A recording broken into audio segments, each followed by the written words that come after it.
Okay, so it is 2:05, so let's dive into this mess. So if you don't know, I am Eli, the computer guy. I've been doing tech education since 2009. Basically, I believe in this concept of free to end user technology education, trying to figure out how to make it work. YouTube and social media is a complete and utter disaster. I can go on for hours about it. I'm not going to right now. So that's why we have Silicon Dojo. Silicon Dojo, authorityless, gatekeeperless, free to end user hands-on technology education that empowers you to do whatever the hell it is that you want to do. What if we actually believed that people were inherently valuable and that if we empowered them, it would make all of our lives better? I know. It's a ridiculous thought, but it's mine. That's what I'm trying to do with Silicon Dojo. So we have these online classes, these Zoom classes that you're currently in. We have recordings of these Zoom classes, these previous classes. We now have these self-study programs I'm very excited about. So the introduction to Python, 48 parts to this thing, so you can take it as you see fit. It is free to the end user. We currently have 166 participants to that. And we also have tech coaching on Mondays from 1 to 5 p.m. Basically, you can get on for a 30-minute call, and I'll talk to you about whether to use AWS or Azure or DigitalOcean, or whether you should use Linux or Mac or Windows. Probably not Windows. Why Python is better than JavaScript, and of course, how to get a job. I really hate that question. Just to be clear, I hate that question. But I will do my best. So we've got that there. Again, everything that we do here is free to the end user. Basically what that means, it is crowdfunding. So we have this link for supporting Silicon Dojo, and you can click on the link and come here and throw in a couple of dollars a month, and that would be ever so lovely. YouTube does not pay me very much money anymore. Yes, I know I have 1.1 million subscribers on my main YouTube channel. Let me be clear, that does not equal very much money anymore. If you like this, throw some money in. The thing that I've been working on a lot, again, these self-study programs. We're going to have a lot of these self-study programs at the end of the day. So we have the Introduction to Python series, and so the Bottle Web App Framework, this is something we've used in a lot of our classes. So I'm finishing that up now. Hopefully this will be finished by tomorrow. You can take a look. It is currently in process right now. Hopefully it'll be finished tomorrow, and that's basically how you build web applications using this thing called the Bottle Web App Framework.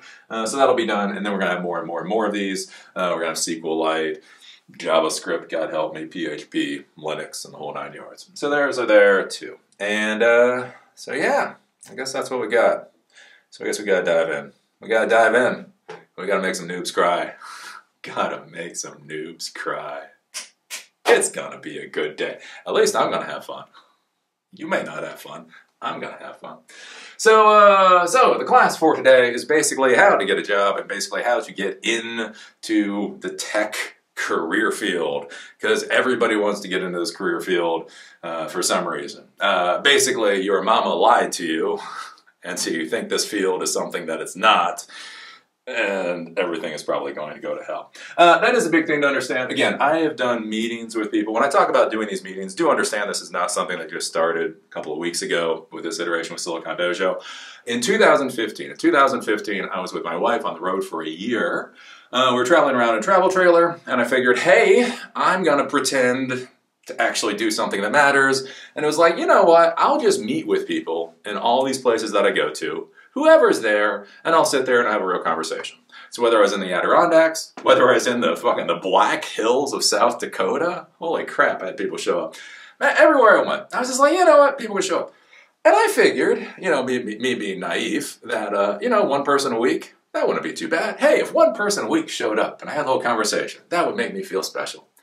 Yeah, there was a point I was getting like 3 people a day. I was in the Black Hills of South Dakota and had 3 frickin' people in a day show up. So anyways, I did that. Then I did the Skype meetings. Did hundreds and hundreds and hundreds of Skype meetings when Skype was the Zoom of its day. So I've talked with a lot of people about this whole thing about getting into the career field. And one of the big problems that I've seen is, I don't know, people just aren't realistic. I don't know, it's weird, right? If I tell you it takes a special type of person to be a police officer, you will probably say, fair enough. If I say it takes a special type of person to be a trash person, pick up the trash and throw it away, you will probably say, fair enough.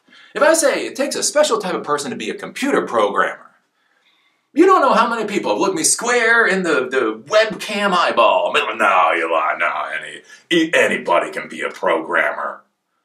You know, on. So you're saying to take a special type of person to be a garbage collector, but anybody can be a programmer. Oh, and that's a bit of a disaster that we've got, right? There's been this big push to get everybody into the world of tech, STEM, this garbage, simply because it's a way to say anybody can be successful, right? You may be in a crappy job making $15 an hour, but if you're willing to learn to code, you can make $250,000 a year. Just isn't the case. Just isn't the case. You got to be the right type of person. Are you willing to sit there? Again, when we do code, we do Python projects. And you got 200 lines of code. Are you willing to sit there for a day, for 8 solid hours, to figure out where you missed the comma? The comma was missed. And for some reason, VS Code isn't picking it up as an error, and so you get to spend an entire day staring at ASCII, trying to figure out what's wrong. Are you that type of person? And again, that's the world of technology. I think about that with way back in the day when I had my computer repair company. I got hired, one of my clients wanted to be able to print using something called remote desktop protocol. Woo, back with Windows XP era. Anyways, all they wanted to do was be able to bring up this desktop, that's in their office when they're at home and hit the print button. That's all they wanted to do. Print. How hard do you think that shit's to figure out? It's Windows. It's using a Microsoft product. It's remote desktop protocol. Sure, I looked her in the eye. I looked my client in the eye and went, no problem.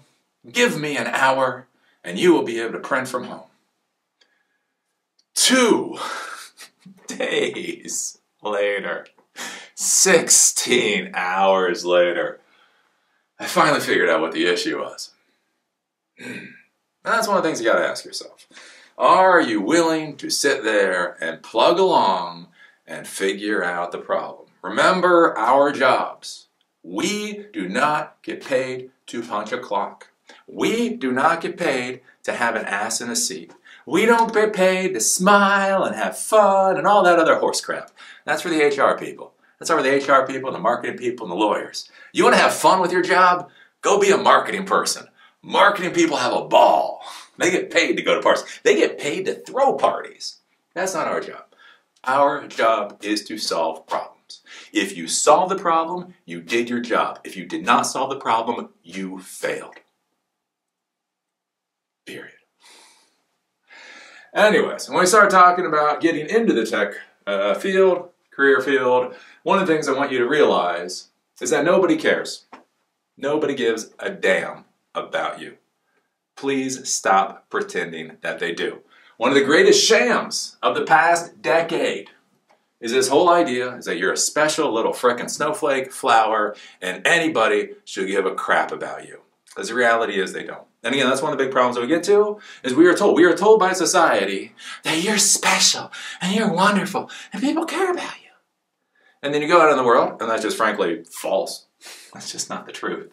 And then people cry, because what they've been told, and what reality is just not the same thing, right? When you go out to get a tech job, and we'll talk about that with sending out resumes later, is you're going to be putting out, how many resumes are you going to put out? Again, this is interesting. I had one of these calls with one of the people, and a person was very frustrated. He was like, Eli, I put out 1,200 resumes. And I've gotten barely any responses. And I felt bad. Here's the thing. I did not feel bad for that wannabe employee. I felt bad for that employer. Can you imagine that employer? If one person can submit 1,200 resumes, realize those 1,200 resumes are going into somebody's inbox. That means you have somebody on the other side that's getting 1,000 resumes for one job opening. And they have to be able to sort through 1,000 resumes just to find 20 people to call back, just to find 10 people that they're going to bring in for an interview, just to find 5 people they're going to do the additional interviews to find one employee. So out of 1,000 resumes that go in, 980 are going to go in the trash. And that's the reality. And so when you go out there and you're trying to get a job, again, it's one of those mentalities. It's one of those thought processes. If you believe people care about you, if you believe people should give a crap about you, you're going to walk into an environment entirely different than if you're thinking, oh, nobody here cares or gives a crap if I exist. Nobody cares if I get hit by a bus tomorrow. So, again, this isn't all sad. If they don't care that I exist as is, how can I make them care that I exist? How can I show them that I am important and interesting? I don't assume that I'm important and interesting. I am going to demonstrate that they want me on the team. Again, that is a different mindset and that's a different way of doing things. The other thing to be thinking about whenever you're dealing with a professional or a semi-professional environment is, what is your vibe? What are you giving off? Again, I find this to be an amusing thing as I talk with people. You know how many people, again, when we do meetings with Silicon Dojo, again, it's relaxed, it's semi-professional though. Do not get in a shirt and tie. I don't care if you cuss, but we are professionals. I'm not here for friends. I have friends, right? We're here to discuss, how you get ahead in your career. And one of the interesting things, especially in the modern world, is I see so many people will just sit there and crap on capitalism. They will just start talking about how stupid capitalism is. Here's the thing. Way back in the day, I had to deal with old white people, old white guys. It was just one of those weird things. I have different eras of my life. There was the old white guy era. Anyways, I was sitting there. They had to deal with me for a while. I had to deal with them for a while. And I was just frustrated the hell. Again, old white guys and Aspies. It's funny. They should do it. They should do a sitcom on that. So I'm just sitting there and I'm just digging into this old white guy. I don't understand. Again, with capitalism and the system, whatever. Anyways, and I remember this old white guy, looks at me. And he just gets frustrated. He's like, Eli. Pushed up his glasses. Eli, I'm not telling you, Eli, that this is a good system. I want you to understand that. Eli, I'm telling you it's a system that we have. And those were some wise words. Because that's a reality. You may hate capitalism. I may hate capitalism. Everybody may hate capitalism. Thing is, we are in a capitalistic society. And so until you're a decision maker, until you start trying to do something that's out of the balance of normal capitalism, you're in a capitalist society. So if you walk into a job interview in a company that's built on the capitalist system with a massive chip on your shoulder because you hate capitalism, how do you think that is going to work out? When your salary comes from a percentage of the revenue that your work brings in for the company, and you start bitching about capitalism, do you think any boss is going to want to touch you with a 5,000-foot pole? Are you telling me you think the capitalist system is bad and profit is stupid and revenue is something that people shouldn't worry about? Yeah. Door. Leave. Go away. Again, it's one of those things to consider. Because, again, one of the big issues that we have right now, especially with social media and all that, so we get this group think. We get everybody talking the same way, and again, I notice this when I'm talking with people is again these chips on people's shoulders. And the curious thing is, again, if you go into an interview and that's how you're acting and that's what you're exuding, and again, imagine the employer got 1,000 resumes. Why would they want to hire somebody that thinks profit is evil? If you ran a business using a profit loss model, would you want to hire somebody that thinks profit is evil? That's a question. Facing the monster. The next thing to be thinking about, before we get into the actual, brass tacks of finding a job, is facing your God. And don't worry, I'm not Christian. I'm actually not Christian. I'm Buddhist. Don't worry, I'm also not going to proselytize. But I think this is one of the most amazing things. This is one of the funniest things that I'm finding now, especially as I'm being older. Is so many people don't understand what they want to do. So one of the big things you have to understand when you go into a professional world, especially in the technology professional world, is there's a zillion things that you can do. Right? Once you know coding, once you know the basic concepts, all right, there's a lot of stuff. Right? You can be a coder, you can be a hardcore coder. You can do help desk, or you can do business analysis, basically going into businesses, trying to figure out how systems are working efficiently or inefficiently. You can do management, you can do leadership, you can do recruiting, you can rack servers all day. Some people like to rack servers. Some people like to solder motherboards. Look at Louis Rossman. That boy just loves to huff the solder. I don't love to huff the solder. I hate solder. Anyways, right? One of the interesting things to be thinking about is when you're going out there to like get a job and get hired, what do you want? In all seriousness, again, go talk to the person in the mirror. What are you actually looking for out of a job? When you go in to be hired by a company, and it's like, why are you here? Do you have an answer other than job? Right, because again, think about this. If you have an employer, right? You have an employer, you hire somebody into your company, that employer has to keep their ship going in a particular direction. That's what your boss does, is they just keep that damn boat going in a vague direction. Sometimes it goes fast, sometimes it goes slow, sometimes there's icebergs, sometimes it's sunny weather. They're just trying to keep the boat going in a direction. And so one of the big questions, if you're going to bring somebody into your company, is do they actually want to be there? How long do they want to be there for? What are the expectations on either side? When you bring somebody into a technology company, in order to get them up to speed, it takes anywhere between 3 months to 1 year.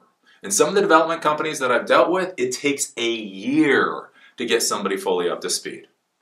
So a 6-figure salary with benefits, and they're not expected to be fully productive until after a year is over. That's a lot of money. That is a crap ton of money. And so one of the questions that the employer is going to want to understand before you get to your tech stack, before you get to the coding or anything else, why are you here? Why are you doing this interview? Do you like what the company is trying to do? Do you like the company itself? Do you like the benefits that the company offers? Do you like the vision for the future? Do you just think this damn thing is going to IPO and you can make $1 billion off the IPO? Yeah, there's no wrong answer with why you might want to be there. But have you actually thought about why you want to be there and how long you want to be there for? That is a very important thing to consider. Again, that's why I talk about religion. Tech and science give us the how. Religion and art give us the why. That's why I talk about the spaghetti monster. When I talk about the spaghetti monster, it's whatever the hell you believe is up there. And again, to be clear, I don't give a damn. But it's for you. Why are you on this planet? Why are you doing what you're doing? Where are you going? What do you want to accomplish with this life? Why do you think you're here? Why would you go work for Microsoft or the United Way or Red Cross or Enron or any of these companies? Why are you sitting down to do that job? It's a very important thing to consider. And when I talk with people in these meetings, it just goes over a lot of people's heads, right? And one of the big things to be thinking about, right, is what do you want your life to look like in 5 or 10 years? Again, we talk about a profession, we talk about a career, we talk about a job. Where are you going with your career?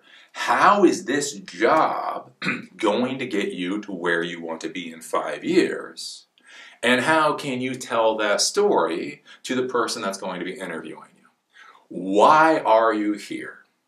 Well, I I used to be a Boy Scout leader when I was young. I really like running, teams, being able to support teams. I learned how to do Python. I learned how to do all this technology. I like technology. I really feel I'm best in like that kind of team lead troubleshooting position. So this is a fast growing company in a sector that I'm really excited about, climate change or God knows what, right? And so I feel, even though this job itself may not be where I want to be for my career, I feel like if you're willing to hire me for this, I think within 2 years I can really show you what I can do, and that as positions open up, I can be a team lead for your company where I think I could bring a lot of value and do a lot of exciting things.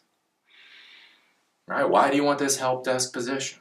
This is what I'm looking for. I want to be a CIO. I want to be a founder. Or, maybe I've got a kid. Look, I've got a kid, and they're disabled. Again, one of my sponsors. Crap, it's been a long time since I had a sponsor. Anyways, I had a sponsor. I had a tech sponsor, multi-billion-dollar tech sponsor back in the day. Well, I didn't get multi-billion. They did multi-billion dollars. Anyways, and one interesting, they were out of Lincoln, Nebraska. I think it was Lincoln, Nebraska. They're out of Lincoln, Nebraska. So a multi-billion-dollar tech company out of Lincoln, Nebraska. And I was talking to them about that, and getting employees and all that. And they said basically the great thing about being out of Lincoln, Nebraska is that everybody, had kids in Little League. And the cool part is nobody poached their employees, because their employees came, they got good pay, they got good benefits, and they got a 40-hour-a-week job. Were they going to change the world? No. Were they going to make $1 billion off of equity? No. Were they going to be home at 5 o'clock so they could drive their kids to Little League and their kids could go to the World Series or whatever? Yes. Right? Why do you want to be here?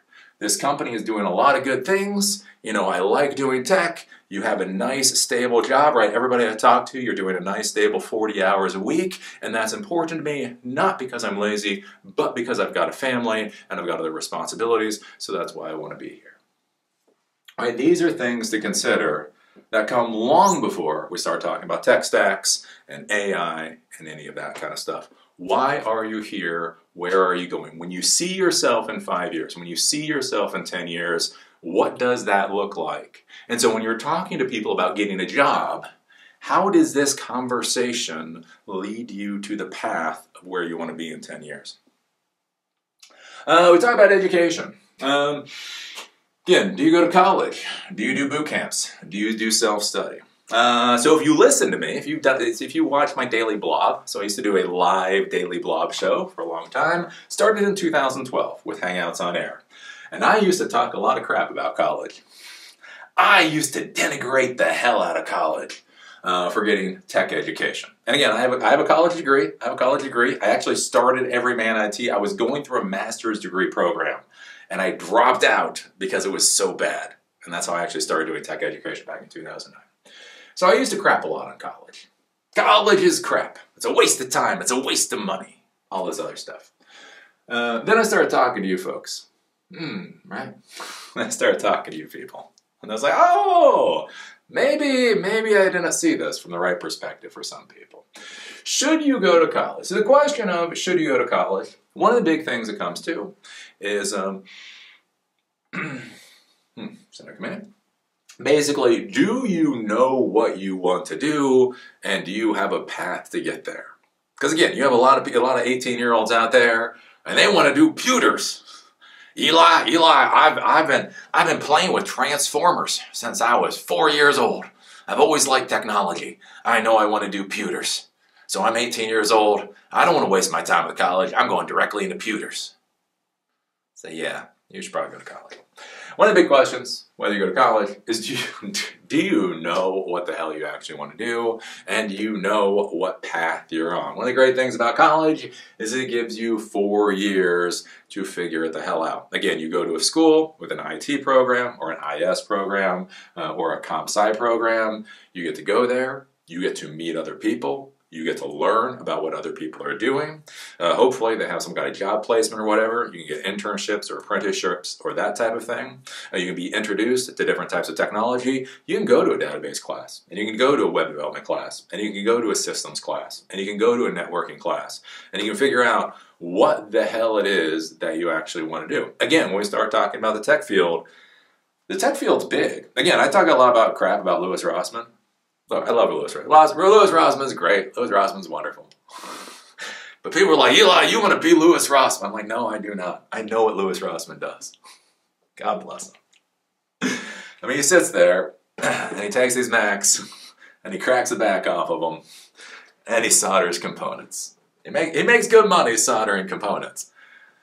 That sounds miserable. Again, I started in the U.S. Army as an electronics repair person. I know what it is to solder components. Literally, when I got out of the Army in the 90s, one of the reasons I never thought I was going to continue my career in technology, because I thought that was technology and that was the last thing I ever wanted to do again in my life. Soldering components. No, I just have zero interest in soldering components. And that's going to be the thing for you, right? There's going to be things that are interesting and things you just have zero interest in, right? Networking. For some reasons, some people find networking awesome. Yeah, I find it, whatever it is, what it is. Some people find systems awesome. Some people find different coding languages awesome. Holy crap, holy crap. You go to a tech meetup and you get a couple of people that have had too much alcohol and they start arguing about JavaScript stack versus Rust. Just grab a box of popcorn and just watch it, because they will just start screaming at each other. Right, that's one of the big things, is understanding what it is that you actually want to do in technology. These are different jobs. That's one of the things, like with me being in the IT world. Most people don't realize how little technology it actually was. It was only about 25% of my time was actually sitting tippy-tapping on computers. A lot of my time was dealing with end users, dealing with decision makers, planning, whiteboards, design, testing, the whole 9 yards. 25% of my job was tippy-tap typing, and 75% of my job was all kinds of wacky other stuff. Getting on ladders and hammer drills, drilling through cement walls and all that kind of thing. And so that's one of the things that you have to be thinking about, is like, again, what kind of job do you actually want? And so the nice part with college is it gives you 4 years to get a lot of different taste about how things are, to kind of figure out what direction you want to go into. The other thing to be thinking about college too is, where do you want to be at 40? Again, we will keep coming back to this, because this is actually real. Anyways, this is actually real. This isn't me just being a smartass, right? Where do you see yourself in 5 years? Where do you see yourself in 10 years? Where do you see yourself at 40? Again, when I talk with young people and they want to do tech, right, they have this idea that they want to be elbow deep in tech for their entire careers. Eli, all I care about is computer repair or coding. This is all I ever want to do. And here's the thing, it's great, right? 5 years, fine. 10 years, fine. 15 years, 20 years? 20 years of doing this stuff day in and day out? Really? Do you really want to be that deep into tech for 20 years? Most likely you're going to want to go up the career ladder. Again, leadership positions, management positions, executive positions, those types of things. And the reality is, at least in the modern world, to get a lot of those higher level positions, you're going to need that college degree. Is that college degree valuable for you at 20? Maybe, maybe not. Is it valuable at 30? Maybe a little bit. Where it's going to become important is when you get to be about 45. College, that's a good place to stop for a second. Christopher, what's up? Hey, can you hear me? Yep. Okay. What about when you're older? I mean, I'm 50 and I'm, trying to get back into into tech, and it's been something that's been a long-term goal for me. But of course, you have to work, pay bills, things like that. So sometimes I feel like, is this the right thing? I feel like, yes, for myself, what I think is okay. But then when sometimes you hear other people, you question yourself a bit. So I guess, what's your opinion on that? I mean, going to college or just being in the tech field? Just being in the tech field. Oh. It's your situation. We're going to go through this whole thing. We got like a lot of stuff going on. So I tell you what, why don't you ask that question at the end of this class if I haven't answered it? Got it. Yeah. Okay. Yeah, because I mean that's the whole thing. Again, it's a lot of your situation too. Again, with the tech field is it worth it to you? Do you have the ability? Again, one of the things, like if you're going to go to a different career, let's say you're in one career and you're making $100,000 a year, and you're like, I want to go to tech. I really want to go into tech, but if I go into tech, my earning is going to go down to, let's say, $50,000, and it will be below this level for like 5 years until I become a mid-level or senior engineer, when it'll be above, right? So now I'm making 100. I'll go below 100 for 5 years, but then at the 6th year, I'll be above 100, and I have a much better trajectory, right? When you're 30, that is a particular math equation. And when you're 50, that's a particular math equation. Again, it's not a right or wrong thing there. It is a, how does the math work out for you? And again, that's the kind of thing to really consider. But again, at the end, if I haven't answered, we'll go back to it. So college. So college basically gives you an idea of what you can do in life, gives you opportunities, and gives you some time to frankly grow up. 18-year-olds never want to hear that, but a little time to grow up isn't necessarily a bad thing. One of the cautions with college, though, is that people get into these stupid amounts of loans. Again, lots and lots and lots and lots and lots of loans. I will remind you, you do not have to do that. Just because Americans are stupid doesn't mean you have to be like the rest of them. When I got my college degrees, I went to an associate's degree program for 2 years, and then I went into a 4-year degree program for the final 2. I looked at my associate's degree, my community college today, or a couple months ago, but basically today, for 2 years of education, it's now $8,000. So it's $4,000 per year, right? That's affordable. In order to go to the 4-year school, it goes up. Basically, I figured out full college with everything, and this is in Maryland. It was going to be sub $30,000 all told. So that's over 4 years. So that's around $7,500 per year, you know, when it all comes out. But it's over 4 years. So you can work during those 4 years. You can take out a little bit of loans, and you can come out and not be too bad. Maybe you work beforehand. Again, internships and all that kind of stuff. That's one of the big things to think about with college, is it does not have to be as expensive and as horrible and as evil as the system is. But if you decide to do it, right? If you need a car to go to work, and you have the option of buying a $5,000 Toyota with 100,000 miles from 2010, or you can buy a brand new Mercedes-Benz, right? Because you need to get to work. Both of these things will get you to work, right? If you buy the Mercedes-Benz and then you're crying because the Mercedes-Benz payments are too much money, who made that particular call? And that's one of the things to be thinking about with college, is there are affordable ways to do it. I did it. So something to consider. The other thing too is there are for-profit colleges out there. Generally stay away from for-profit colleges. One of the big problems that you can run into is that you might not be good for this field. One of the saddest things that I saw as a business owner is I had one employee. I had this employee who came to me. It was I think it was an ITT Tech, one of those, and had already signed the dotted line for an associate's degree from ITT Tech or whatever. $40,000, right? Walks in, 19 years old, signs the line, signs his life away. Anyways, he worked for me for like 5-6 months. He had no place in the world of technology. And I'm not being mean, like I had numerous employees. Some employees didn't show up on time. Some employees didn't finish their work orders. Some employees didn't call customers, right? It's not that I didn't have complaints with my other employees. Plenty of complaints with my other employees. But this boy just didn't have a clue. I don't know what it was. Like tech was just like water off the back of a duck. It just didn't go in. It just did not go in. I had to have a very difficult conversation. A couple months into the job, I had to have a difficult conversation with them where I said, "Look, I do not know how to tell you this, but you're not cut out for the tech field. This isn't, you're not cut out to work for me. You're not cut out to be in tech." And he looked at me very sadly. He was like, "Eli, you don't understand. I already signed a $40,000 contract." And I was like, "Oh, well, yeah. Right? Things to be concerned about." So anyways, college does not have to be horribly expensive. Go to public institutions in the United States and don't spend a lot of money. Boot camps come up. So should you go to a boot camp?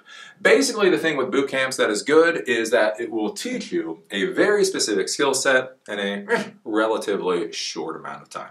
I think boot camps are great for people who are reskilling. If you've got your CCNP and you realize that, you know, the world of networking isn't so much for you anymore, and you want to go out there and learn how to code in Node.js, by God, go to a boot camp. Right? If you already code in one language and you want to learn how to code in Swift, go to a boot camp. Right? If you're a young person who spends 4 hours a day building stupid projects or trying to hack the government or whatever else, by all means, go to a boot camp. It teaches you very specific skills very quickly and shoots you out the door so that you can actually do the job. Again, it's actually like a boot camp. Again, if you go to basic training, it's much the same way. You go into the military, they train you up, they send you to do the job. The problem that you run into in boot camps, though, is if you don't know why you're trying to do whatever it is that you're trying to do, if you don't know where the stack that you're learning fits into the world, and you're not very sure if you're going to get into a job, the problem is a day after you graduate this boot camp, everything that you learned starts rotting in your head.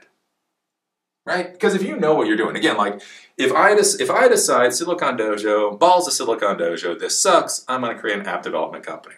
So I'm going to go to a boot camp, I'm going to learn Swift, and then I'm going to create a Swift development company.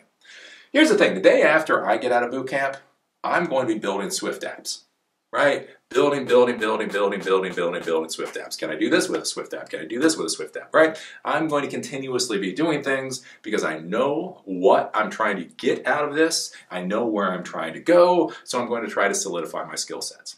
The problem is if you're a noob, if you're an 18 or 19-year-old, you've just been told tech is the future, so you go to a boot camp, you get out. If you don't get a job in a week or 2 weeks or a month or a year, and I've seen this, $20,000 in debt for a boot camp, and they haven't gotten a job in a year, how much are they going to remember from that boot camp?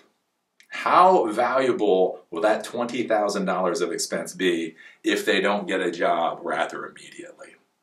That's going to be one of the big things with the boot camps is, do you know why you're learning what you're learning? Do you have a plan for what you're going to do with the knowledge that you have so that you can move forward? I talked with a recruiter a couple of years ago, and he was saying that was the funny thing with bootcamp graduates. Basically, whenever he looked at hiring bootcamp graduates, what he would do is he would go to GitHub, right? GitHub, where everybody puts their code. And what he would say is 90+% of bootcamp graduates, you could know when they graduated bootcamp because they'd have all of these commits all the way up until the day that they graduated bootcamp, and then they would have nothing afterwards. And basically, he said those were the people that he ignored because obviously they didn't know what the hell why they were learning what they were learning. So you're going to go to a boot camp.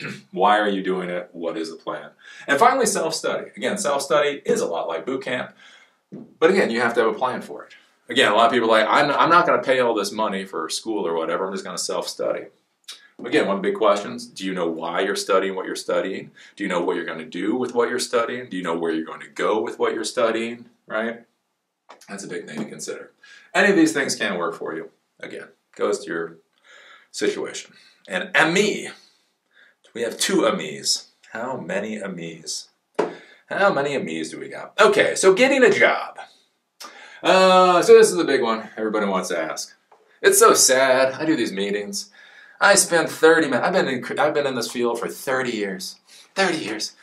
I've dealt with gray and green boxes. I've dealt with NT systems. I've dealt with all this stuff whenever I do these meetings. How do I get a job? Like, oh, crap. Whoa. Anyways, there's what the world wants out of you and what you want to give. So let's talk about getting a job for a second. So the big number to be thinking about before we get to any of this other stuff, oops, shit, is that whole 1,000 resumes out equals some poor bastard is getting 1,000 resumes in. And this is a very important thing to understand, especially if you have not had the lived experience of being a boss and you don't understand just how screwed up that experience can be. And again, one of the reasons we have Silicon Dojo, again, I talk about Silicon Dojo and I talk about these principles of Silicon Dojo and I hammer home these principles of Silicon Dojo. And one of the reasons that I do is because I might have been an asshole in life. Again, I feel like that's one thing we can't do anymore. We're not allowed to look at our own lives where we probably didn't do things the best and go, maybe we should stop doing that stupid crap. Like, we've always got to be the hero in our own story. Oh, no, I was always the good person. Man, it was a 12-hour day. I had to work 30 days that month. I was tired. Right? And that's one thing that they think about. 1,000 resumes out means 1,000 resumes in. And I talk about relationships, and I talk about why you need to meet people and understand, why you want to work for businesses and all that kind of thing. Because I'll talk about having my business in Baltimore, right? So Baltimore is a very ethnic place. And I hired all kinds of people. We had gay and African-American, actually African, refugee. My own employees called it the Little United Nations. So it's not that. But that was the thing, right? I was working 12-hour days. So we were expanding up until the Great Recession. We were expanding. We were doubling every 60 to 90 days. Every 60 to 90 days, our workload doubled. Double. So I had to hire people. Had to hire a lot of people. Anyways, and I was working. I was working 12 hours a day. Many times I was working 30-day months. And the weird part is, especially in American society, the harder and longer you work, the worse you treat your body. It's like, oh, you know what would be good is after I've worked my 12-hour day in a row, let's go drink a 6-pack of beer, because that's going to be good for the system. Anyways, right, so you're just tired, you're just cranky, and again, you get this whole thing going on. And I talk about this with authorityless, gatekeeperless, with Silicon Dojo, and why this is important. So I need a field technician, or I need a help desk technician, or whatever. And I get these resumes in. So I'd have one position open. And so this was on Craigslist. This was when how I advertised for positions on Craigslist. And so I get 100 resumes. I only got 100 resumes. But I need to whittle that down. 20 resumes at the most, maybe get it down to 10, and then bring people in for interviews, and then out of it, narrow it down to 1. And that's one of the things I talk about with authority issues, right? When you have authority issues and when you have people making decisions, is I won't lie. I would sit there with the resumes, they would all get printed out, and I would pick up a resume, and I would look at the name. And again, Baltimore being Baltimore, you'd sit there sometimes, you're like, wow, that is a lot of consonants. And you just kind of sit there for a second, you'd be like, how can there be 10 consonants in a row with absolutely no vowels? And you look at it again, you're like, how do you say this name? And you realize you're tired. And you realize, your employee's been giving you crap, and the vendors have been giving you crap, all this stuff. And you're just like, you know what? I don't know how to say this name. Trash can. And how many things go in the trash can because you've got 100 resumes? This is not affirmative action where you've got 2 resumes. One is Bob, one is 10 consonants. This is 100 resumes, and you've got to narrow that crap down to get a reasonable number. And what do people do? Is they very quickly go through and they trash as many of those damn resumes as possible. That's what everybody does, however they do it. So one of the things that you have to be thinking about is if you're putting out 1,000 resumes, right? You're like, Eli, I put out 1,000 resumes. Oh, okay. So how did you put out those 1,000 resumes? Did you hand those 1,000 resumes to employers? Oh, hell no. Did you get the name of HR people, contact the HR people, verify that they're still hiring for the position, and then submit your resume? No, hell no. Okay. So how did you apply for 1,000 positions? Well, you go on to Indeed or whatever else, and you click submit, right? So you're just firing off your resumes. And one of the things you have to think about, that means on the other side, there's some poor schmuck drowning in digital resumes, trying to figure out what the hell to do. And so when we talk about the rest of this, with researching companies and meetups and events and creating your portfolio, this is the primary thing I want you to remember, is that the person on the other side, their primary task initially is to throw away resumes. So your goal is to try to make it so that your resume does not get thrown away. That's the entire point. Researching companies. The question is, and again, like a lot of people say this, you hear this a lot. People are like, oh, you should research company and find out. But again, it's an important thing. Like, why do you want to work for that particular company? Amazon back in the day. Again, I knew this one recruiter, and it was when Amazon came out. It was like the Washington Post came out and was talking about how Amazon employees were like crying at their desks. Like literally, right? Bezos was still there and he was just pushing those people, right? Literally, Amazon employees were crying at their desks. So anyways, I was talking to my buddy who was a recruiter, and his wife actually worked for Amazon. I was like, oh man, yeah, I heard that expose or whatever, Washington Post. Yeah, how does your wife feel about it? Are people crying at the desk? And then the funny thing, he looked at me, he was like, oh yeah, they're just bawling at the desk. And I was taken aback. I was like, oh shit, right? Washington Post is correct. I was like, oh, how does she deal with it? And they looked at me. He was like, she knows why she took the job. She was like, yeah. He was like, yeah, it's an incredibly stressful position. It's an incredibly insane position.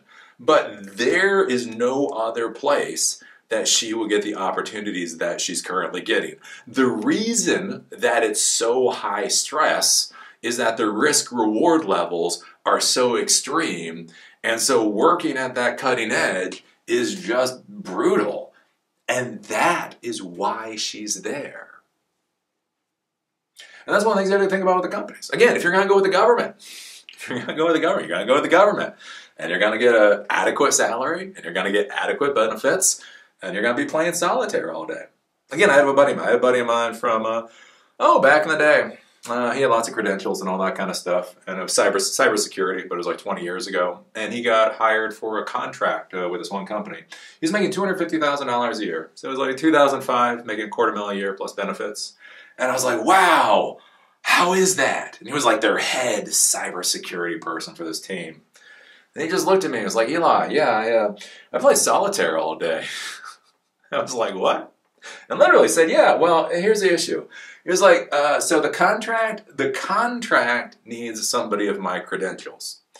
The work does not need somebody of my credentials. Therefore, I get paid $250,000 a year to play solitaire. I get paid $250,000 a year to exist. Now, that's going to be a question. Is that the kind of world that you want to be in? What is up with this thing today? Behave. Anyways, and again, one of the things to think about with like happiness and whether you like your company or anything like that, I talk about this with being a truck driver, right? Truck driver is a pretty simple skill, you would think. But anyways, imagine if you're a truck driver. Imagine if you're a truck driver and you believe in unions. Unions are the backbone of America. And you believe in small town America. And you believe in all that kind of stuff. And you're a truck driver. And then imagine if every day you woke up and you worked for Walmart. How would you feel about yourself? And again, let's just say you like truck driving. Truck driving is fine. Nothing wrong with the career of truck driving. Truck driving is fine. But you believe in small town America. You believe in unions. You believe in this stuff. And then you work for Walmart.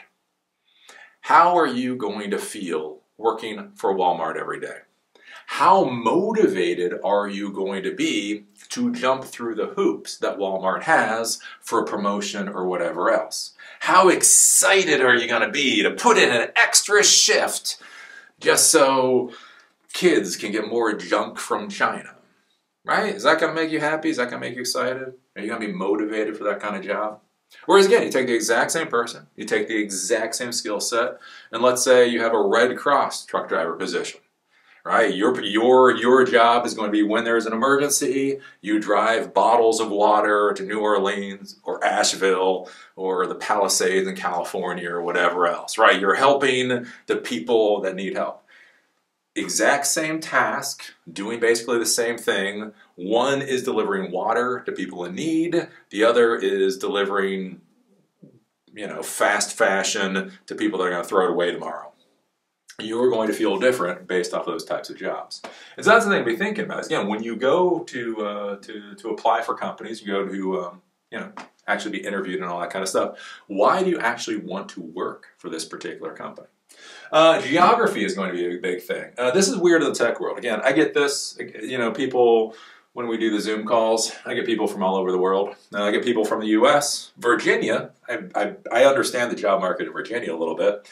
I was talking with somebody in, Bulgaria like 2 weeks ago. Sofia, Bulgaria. Like, ooh, I don't know, what do you people do over there? But it was actually interesting talking to this guy with Sofia, Bulgaria, because there was an interesting thing with salary. So one of his questions to me was, how do I move ahead with making more money? And so I just sit there and I ask him some very basic questions. Okay, so how long have you been doing what you've been doing? He's been doing it for about a decade. Where are you at? Pretty high level, below, like, I think like kind of like leadership position, not management position, but leadership position. Been doing it for 10 years. How do you feel your salary is? Do you feel your salary is low for the position you have? No, it's basically what it is for this position. Okay, fair enough. Then I start talking to him. It's like, so do you have friends that do the types of jobs that you want to do, where you'd be more interested? Yes. Okay, fair enough. How much more money are they making than you? They're not. Like, what? It's like, well, basically for coding or whatever else, whether you're doing Python or Ruby or Node, it all in, apparently in Sofia, what I'm informed, it all hits a particular level. It's like, okay, well, can you upskill to get beyond that level? Not very much. So we sit there for like 20 minutes as he explains to me basically the salary cap that Sofia, Bulgaria has that you basically can't get past. Right? We don't have that in the U.S. There's always ways to make more money. But that was an interesting thing with geography. Like when you're trying to get a job, the question is, how do things work in your particular geography, right? Sofia is going to be different than it's going to be in Washington, D.C. It's going to be different than Asheville, the whole 9 yards. Again, I'm in Asheville. Asheville is great for many things. It's not great for tech jobs. When you come to Asheville, you will find many people that have very good jobs in tech, but it's all remote, right? Unless you actually have the skill set that allows you to get a remote job, you're not going to get a job here. Apparently there's Aeroflow. That's the answer. If you want a job in tech in Asheville, Aeroflow is the answer. That's about it. The other things, though, like with Asheville, Aeroflow does hire. There are some companies that hire here, but they're all data, like lots and lots of data companies. God knows why. If you know SQL, apparently you get jobs here if you know SQL. Why? Who the hell knows? It's just how it is. Again, we talk about this with tech, with things like coding languages. So if you go back to about 2015 timeframe. Ruby on Rails had taken off. Ruby on Rails was the node of the 2010s. You know, lots of cool companies were using it. But the interesting thing was it was very much west of the Mississippi. West of the Mississippi used Ruby on Rails. East of the Mississippi used PHP. PHP is lighter on hardware resources. Ruby is easier to ship product. And for some reason, just how it works, east of Mississippi, PHP, west of Mississippi, Ruby on Rails. So what language did you learn? If you're in the east, it was PHP, and if it was in the west, it was Ruby. Again, when I started in tech, I got my MCSE back in 2000, IT, I just happened to get my MCSE, very much the same thing. There was something called Novell Network Administrator. West Coast was huge into Novell. East Coast was huge into MCSE Microsoft. Why? Who the hell knows? It was just a geographic thing.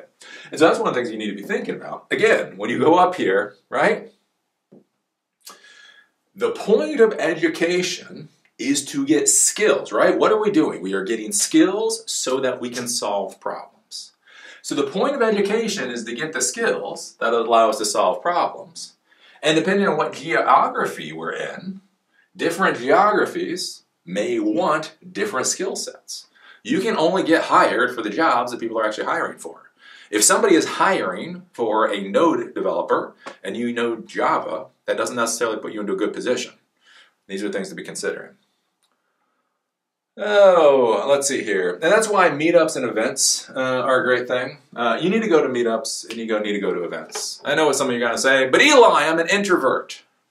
Oh, you're an introvert.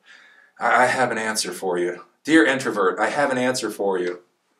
Stop pretending that anybody gives a shit. Stop. Just stop. Nobody cares. Nobody cares. Oh, Eli. No, but you gotta say, Eli. I'm autistic and I don't feel comfortable around people. Oh, is that the case? Is that the case? Well, guess what? Nobody cares. Again, I'm an Aspie. I get to do this nowadays because when I was 18 years old, I realized being an Aspie was a sure way to starve to death. I used to do poetry readings. Again, back in the 90s, doing poetry readings was a big deal. It was before the slams, before it became competitive. But that was the thing. I turned 18. I was out on my own. And I realized, oh, this whole Aspie thing is going to get me to starve to death if I can't start communicating with people. So I started going out to poetry readings. And I started learning how to pretend to be human. I think I do a pretty good facsimile of being a human nowadays. But it's all an act. It's all an act. But it's an act that you need to do. Because that's the thing, right? 1,000 resumes out, 1,000 resumes in. You got all these different companies. You got geography. So you need to go out and you need to meet with people. And you need to talk with people to figure out what the hell is going on in your environment to figure out where you can place yourself. Again, what technology do people care about? What do the job prospects look like? The whole 9 yards to know whether or not you should be there. Again, that's where I talk about like Asheville. Asheville's weird. Asheville's so fucking weird. Again, anybody that's been following me for 4 years, the last 4 years knows I've been trying to figure out Asheville. Oh, Asheville. Asheville. Dear Asheville. It's got great mountains. Still got some good beer. But it's so stupid, right? So anyways, so we have companies here. So we have development companies here. Like, oh, wow. Well, you got development companies. That's going to be good for you. Well, here's the thing about Asheville. See, the development companies, basically, they get work from the outside. So DC and Austin and Atlanta hired the development companies to produce stuff. Okay, well, that's not too bad. But the jobs, Eli, but they need to hire people to do that work. And it's like, yeah, well, yeah, but then they hire. You know this whole remote work thing? Remote work isn't just for Washington, D.C. and New York. It's also for places like Asheville. So we have development companies, and they get their work from the outside world, and they get their employees from the outside world. So they're not here, right? And then I talked with investors. Talking with investors. So we got investors. We'll just say we got investors here. We do have investors. We do have investors. The problem is, with a lot of investors, they're part of a certain program. And basically, there's a consortium of angel investors for Southwest states, or Southeast states. And so basically, a lot of the investors here, they don't do the initial rounds. They do follow-on. So if somebody else puts in $100,000, they will add $200,000 to it. Like there's actually money there, but they add to. The problem is, since it's the entire Southeast, they're investing in Atlanta, and they're investing in Charleston, and they're investing in Research Triangle, and they're investing in all these places. So we do have investors, but they're investing out. Okay, well, that's weird. So I talked with startup people, right? So we got some startup people here. And I was like, oh, and I talked with a few successful startup people. They got funding. I was like, oh, it must be hard, you know, being in Asheville, you know, getting funding. And they said, what do you mean? It's not hard. And I was like, oh, really? Oh, are you getting investment from Asheville? And then they laughed at me, like, no, we're not getting investment from Asheville. We're getting investment from Atlanta and from San Francisco and from all these other places. And then basically you have the tech workers, right? We got tech workers here. We got so many tech workers making good money. You know, our housing prices have gone through the roof, the whole 9 yards. I'm like, oh, okay, so you got tech workers, right? So what local companies are you working for? Like, oh no, we don't work for local companies. We're doing remote work for, you know, wait for it, San Francisco and Denver and Atlanta and all these other places. And so, like, this is actually, like, the real world of the Asheville tech economy, where we have development companies, and we have tech employees, and we have investors, and we have startups that have not a goddamn thing to do with each other. That took a lot of beer for me to figure out. I did not think this fucking equation was going to happen. But again, we talk about careers, we talk about all that kind of stuff. That's why Silicon Dojo is entirely online now. When we moved here, I bought this house. I own this house. Even if there's a biblical flood, I'm here for a while. Again, I do like the mountains. I do like the people. The tech industry is stupid as shit. But anyways, but that's the fact of the matter. But that is Whether or not this is stupid, it's reality. And so for me, that's one of the reasons I've been pushing forward with Silicon Dojo being online. If you followed me for a long period of time, is I wanted it to be in person. I really care about this being an in-person program. It is simply not feasible in this geographic area. And that's something for you to consider. And so that's why you go to meetups. What technology is people are hiring for? What are the caps? How high can you get in the area? How many people are actually being hired? Is it a good job market or isn't it a good job market? That type of thing. The other thing they're going to be doing on top of that is you're going to be going out there and you're going to be schmoozing with people. So if you actually do have a good tech industry, hopefully your tech industry does not look like this cluster. If your tech industry actually looks good, right? One of the big things is that you are going to have recruiters coming to the events. You are going to have CEOs and executives coming to the events. You are going to have startup founders coming to the events. And one of the things that you want to do is you want to go and you want to meet with them and you want to talk with them and you want them to know that you exist. And you want them to know about the cool things that you're doing that might be of interest to a smart executive like them. All right, so you go there and you start talking. Oh, what are you working on? Oh, I'm working on Python right now. Really? Oh, my company does Python. Yeah, we're focused on PyTorch right now, doing some of these AI projects. So, whatever. If you ever get into PyTorch, let us know. All right, start learning PyTorch. And again, especially in the Baltimore area, when you're in the Baltimore area, a much bigger metropolitan area, the idea was you don't do this crap. This crap is for stupid people.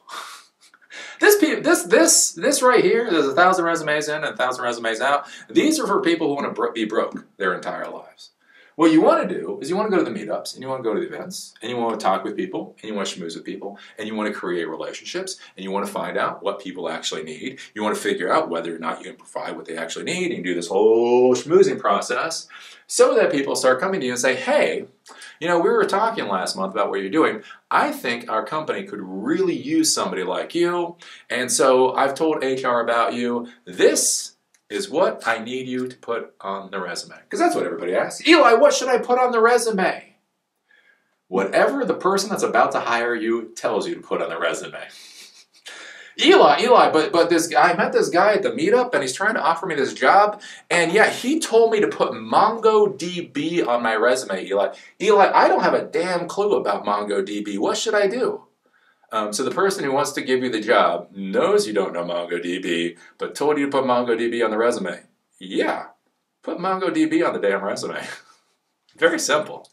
Put on the resume what the person who wants to give you the job tells you to put on the damn resume. Again, be honest. Be honest with them, but they tell you to put it on the resume, put it on the resume. But go and schmooze. And the other thing too is like you can create relationships as you go there. And again, you're brand new to tech.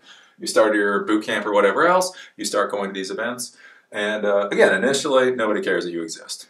You keep going for a couple months, people start to know who you are. You keep going for a couple months, they start following your progress. You go for a year, people have followed you from when you started. They've followed you maybe on GitHub, these other things that you're doing. Now it's a year later, they see the path that you're on, and then they become interested in actually hiring you and bringing you in. This is the real world. Portfolio. This is going to be the big thing. You need a portfolio. So if you're going to be doing coding especially, you need to put on GitHub. Just put crap on GitHub. Just do it. Just do GitHub. Again, you do not know how many recruiters and the rest of people I've talked to. GitHub. Do that. That's what they look at. Like they look at your resume. They go to your GitHub link. If you have a lot of stuff on GitHub, then you're in the running. If you have nothing on GitHub, who the hell cares? Again, it's an interesting thing when we talk about like certifications. So I was talking to a CEO of a development company a couple of years ago, and I was asking him about the certifications for coding, right? Because again, in IT, we had MCSE and MCITP and all kinds of different certifications.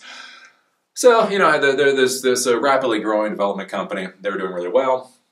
And so I was talking to the owner, and I was like, yeah, just so I know, like what certifications are you looking for when you're hiring a new coder? And then he looked at me and he was like, none. I was like, what? What do you mean none? And he literally told me, he said, Eli, here's the thing. There's only so much time in the day, right? So if you come to me with certifications, that tells me what you prioritize. That you prioritize pieces of paper. Again, I said, look, I run a development company. We prioritize shipping product. So if you come to me with a portfolio of what you have done and what you are working on, I can see how you look at problems. I can see how you solve problems. I can see that you want to solve problems, that you're doing this. And I can see where you prioritize, where you put your effort. If you come to me with a bunch of pieces of paper, I also see what you prioritize, and I have no need of people that want to get more paper. And so that's going to be the big thing with going to GitHub. Again, I talked with somebody recently. I was like, when was the last time you put something on GitHub? And they were like, over a year ago. Like, Eli, I can't get a job. When was the last time you put something on GitHub? Over a year ago. Fuck, put something on GitHub.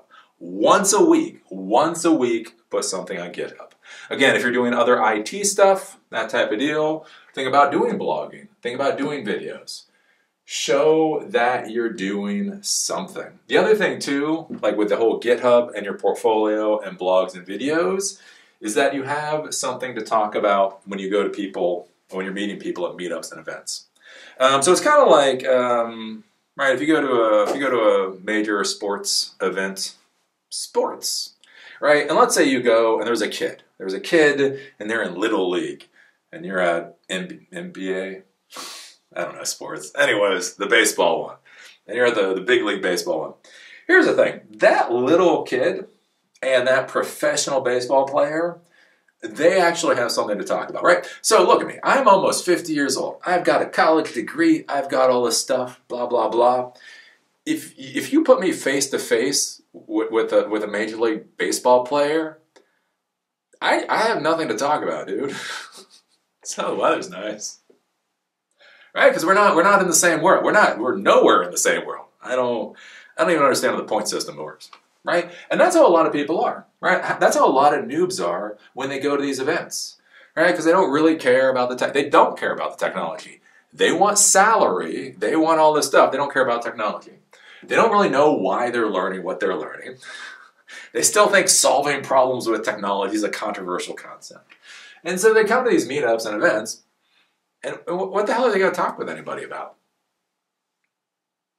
Here's the thing. If you're creating a portfolio, if you're creating blogs, videos, or whatever else, you're actually doing work in this field. Then even when you go up to meetups and events, right, you might be like that Little League kid. I'm in a Little League. But that's the thing. It's like, hey, I started doing these little AI projects, and you're working on PyTorch, and you're working on Transformers. I see you. I did see you. You left. Vladimir. I don't know, Vladimir. I saw you. I was going to get to you in a second. So if you want to put your hand up, I'll get to you in a second. If not, yeah. But anyways, so you're like, oh, AI is a thing. So I was playing with PyTorch, and I'm trying to figure out Transformers. So you come to a meetup, you come to an event, you talk with somebody, oh, what do you do? Oh, I'm doing these, they say, oh, I work in AI or whatever. You're like, oh, that's interesting. Look, I've been working on a little personal project of mine, and, I've been doing PyTorch, and there's something with Transformers that I just don't fully understand. Could you explain this to me? Right, now think about that. You're both, right, you're not an expert or anything, but you have a specific question, right, about a specific topic that might actually be of interest to this person, and you'll be surprised how many times they're like, oh yeah, when I start playing Transformers, yeah, that kind of screwed with me too. Well, you got to understand about Transformers and blah, blah, blah, blah. And it's not the toy, it's AI Transformers, right? By doing things, again, even if they're not at the professional level, that gives you the in to actually talk with people and start to understand what's going on. Oop, Vladimir. Vladimir. Do you want to? What's going on, Vladimir?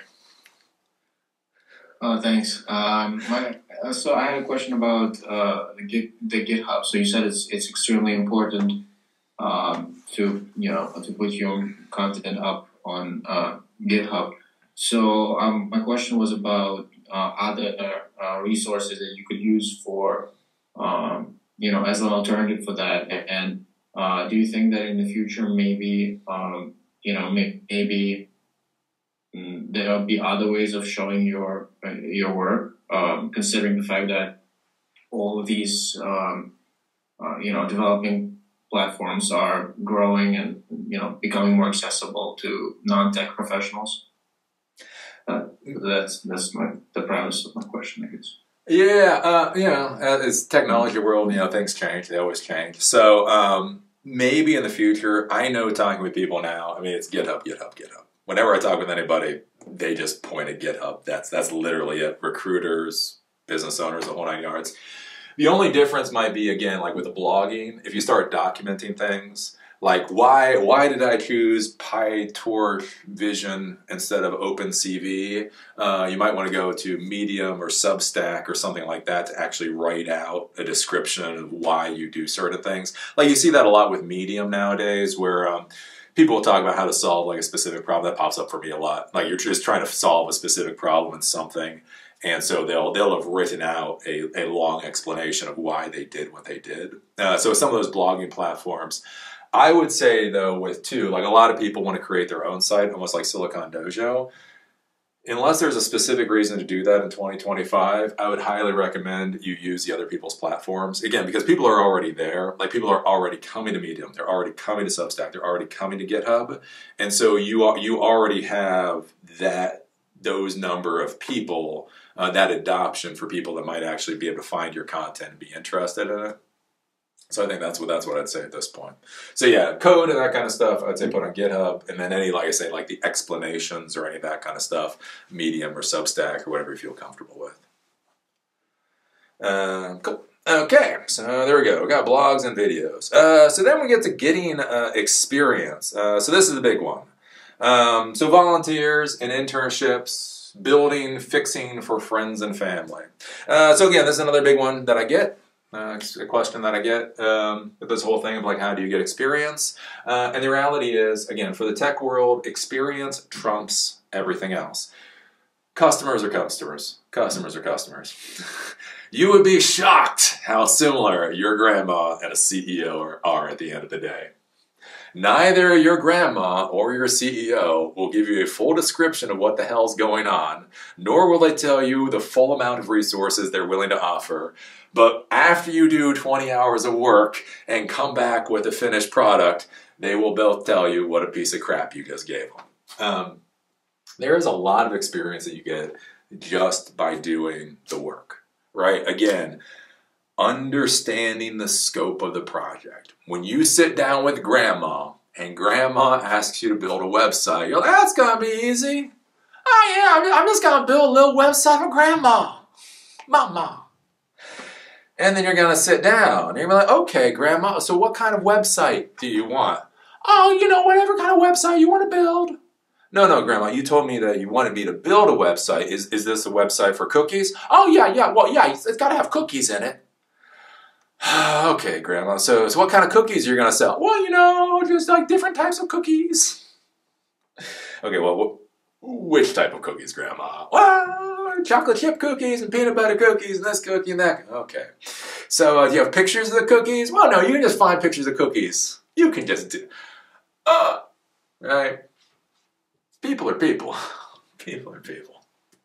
Customers are customers. Clients and clients are people are people. So that's one of the reasons that you need experience, right? You can figure out, what understanding the scope of projects, being able to understand the resources required for projects, understanding when you get over your head or not. When does a project look like it's going to be incredibly easy and then turn into a gosh darn disaster? Figuring out what products you prefer. Again, like if you're going to be developing web apps, let's say you want to go out there and develop web apps. And so a big thing is like, do you prefer Linode? Do you prefer DigitalOcean? Do you prefer AWS, Lightsail, or whatever the hell it's called, right?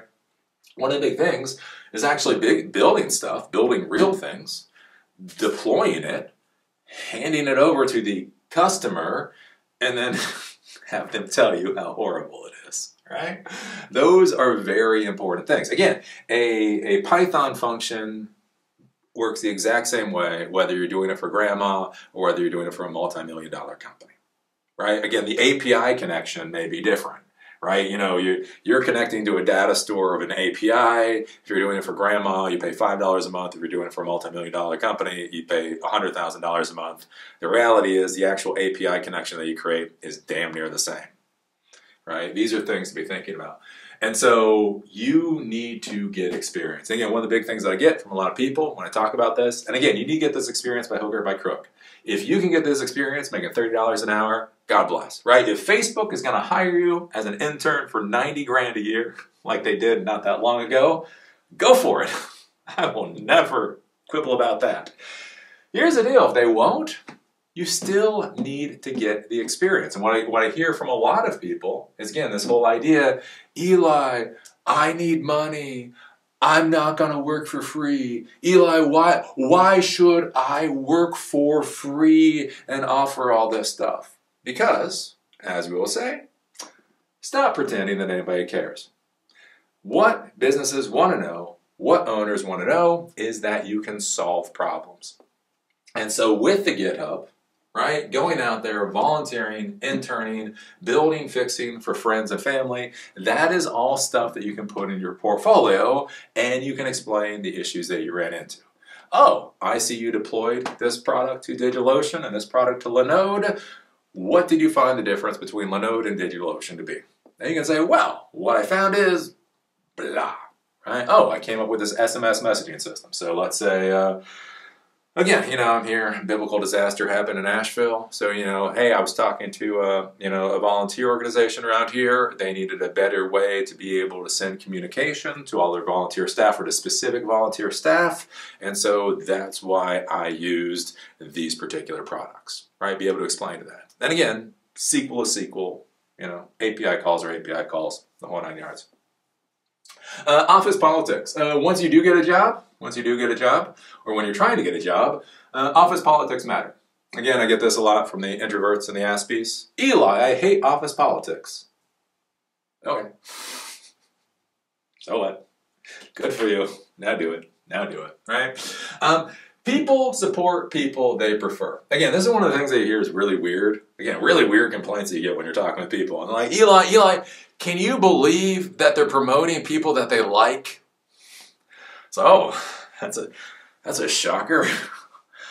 You mean, wait for it. So the boss promoted the employee that they liked. Yeah. Oh, yeah. Shocker. But that's a reality, right? Again, you think about this with companies, and you think about this with teams, and you think about this with businesses. And the reality is when you're working with people, you're going to want to work with people that you want to prefer to work with, right? People that you understand how they think, people that you can actually get along with, people that you can have long meetings with, and the whole 9 yards. If you have to do a 24-hour shift with somebody, you probably want to do that 24-hour shift with somebody that you can stand, not with somebody that you're going to absolutely hate. And so the reality is people are going to support people that they prefer. People that are nice, people that are relatively happy, people that at least pretend, that act like they care about other people's lives, those types of things, that is actually going to get you ahead. Know about dogs, kids, sports, and hobbies. Especially if you're doing any kind of support staff, you're dealing with other, especially non-tech employees. When you talk about tech, people get really weird about tech. So non-tech employees get really weird when they deal with tech employees. It's just like, right? Anyway, so if you can go in, and instead of being a tech employee, you can actually be a human. I am a human that happens to do tech. And so you talk with them. Hey, how's your dogs? Hey, how's your kids? How's your sports? You remember stuff about them. Like, okay, that person is doing that, and that person is doing that, and that person is doing that. Hey, Bob, how's it going? Hey, does your wife like that new puppy? So is that puppy pissing all over the house? Or you've actually been able to dog train, potty train it or whatever. Oh, been able to potty train? Oh, that's a good deal. Right? And again, and that's the kind of thing that creates rapport with other human beings. And then they see you as a fellow human being, and people like to be around other fellow human beings. One of the big things I understand too with office politics is, everybody says CEOs write the checks. You have to kiss ass to CEOs. And the reason is because CEOs write the checks, which is not the case. It's an important thing to understand how businesses actually operate. CEOs, or whatever, department heads, they sign the checks. It's the secretaries that write the checks. If I have a choice of whose ass to kiss, I am going to be kissing the secretary's ass, right? when you actually deal with whatever employees that you're dealing with, and they like dealing with you, they are going to fight to keep you around and to get you promoted and the rest, whereas the executives probably don't care that you exist. Again, if you have a secretary or the equivalent of secretary and they like you, they really like you, and the CEO wants to fire you, that secretary is going to go to bat in ways that you have not even conceived of to keep your ass around, right?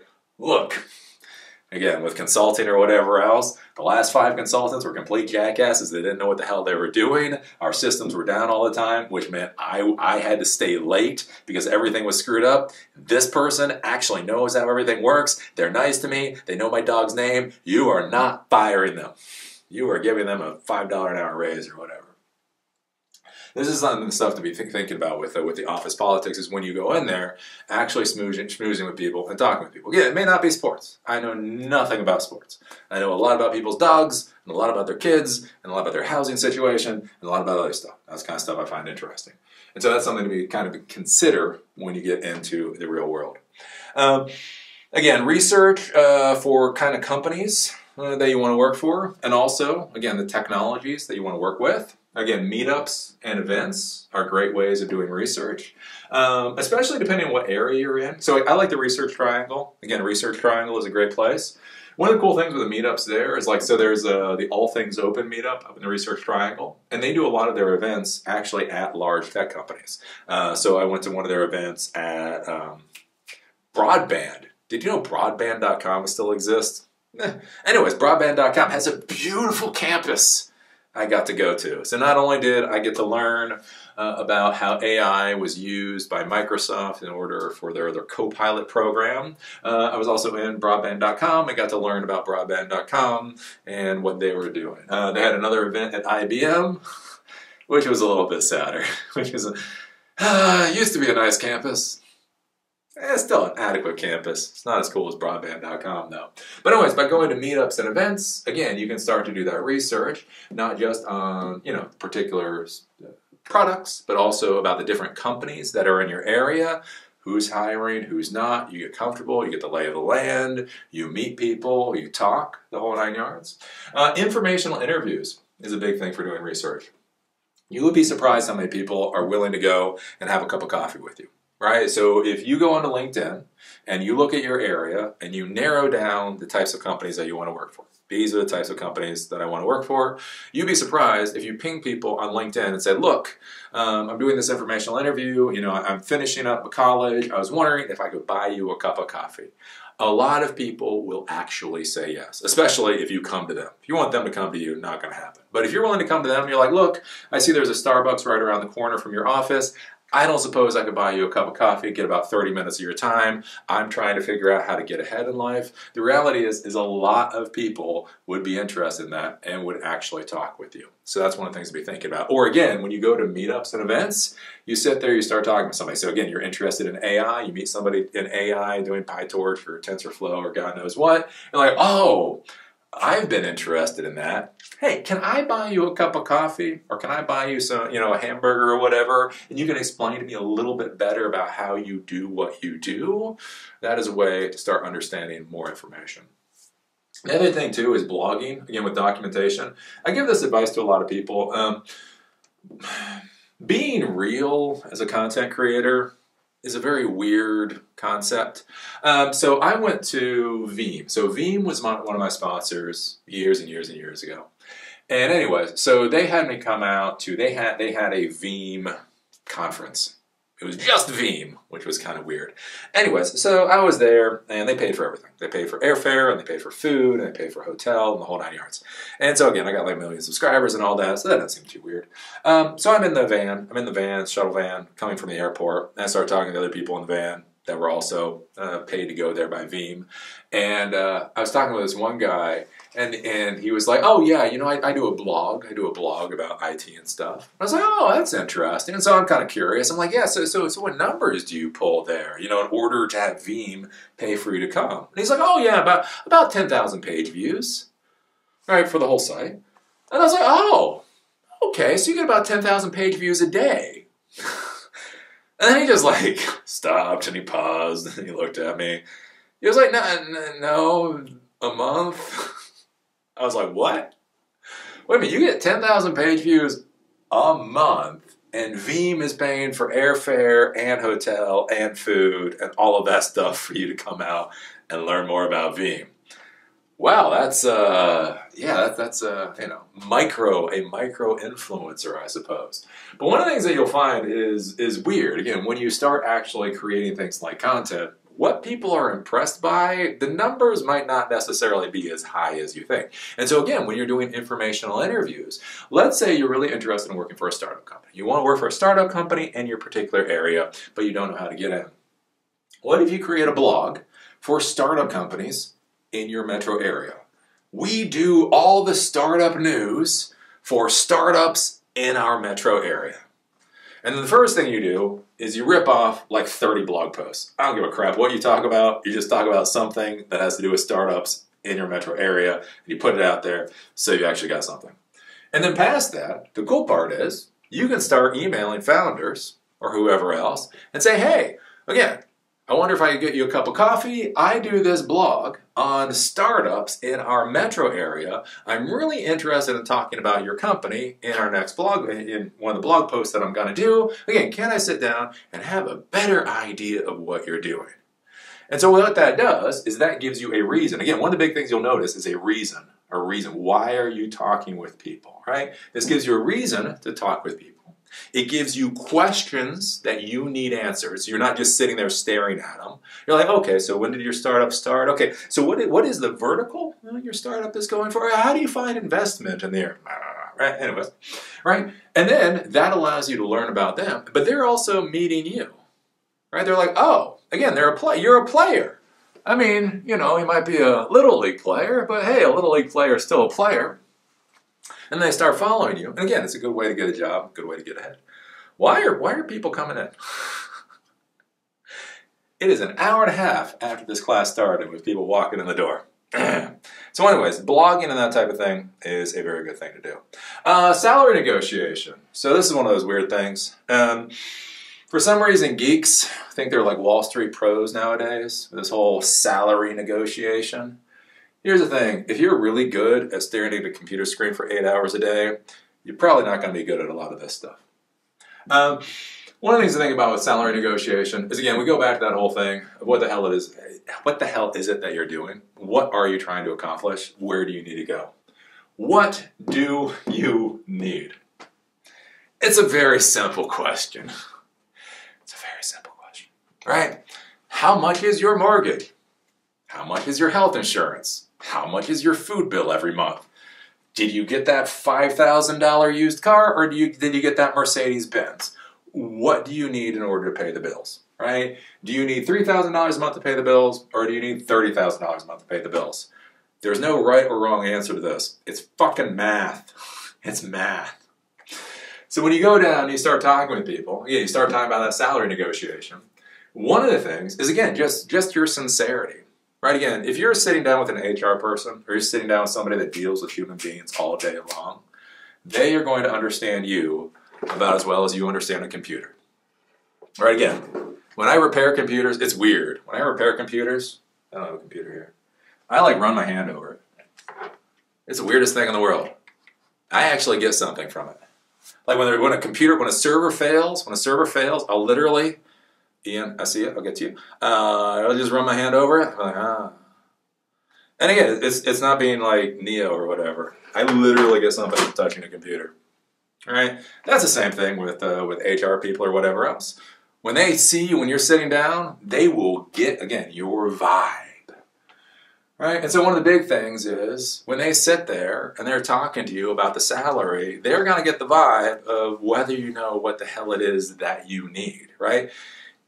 Do you know how much money you require? If they offer you $100,000, is that going to be enough? Period. Or do you need $200,000? Or do you need $50,000?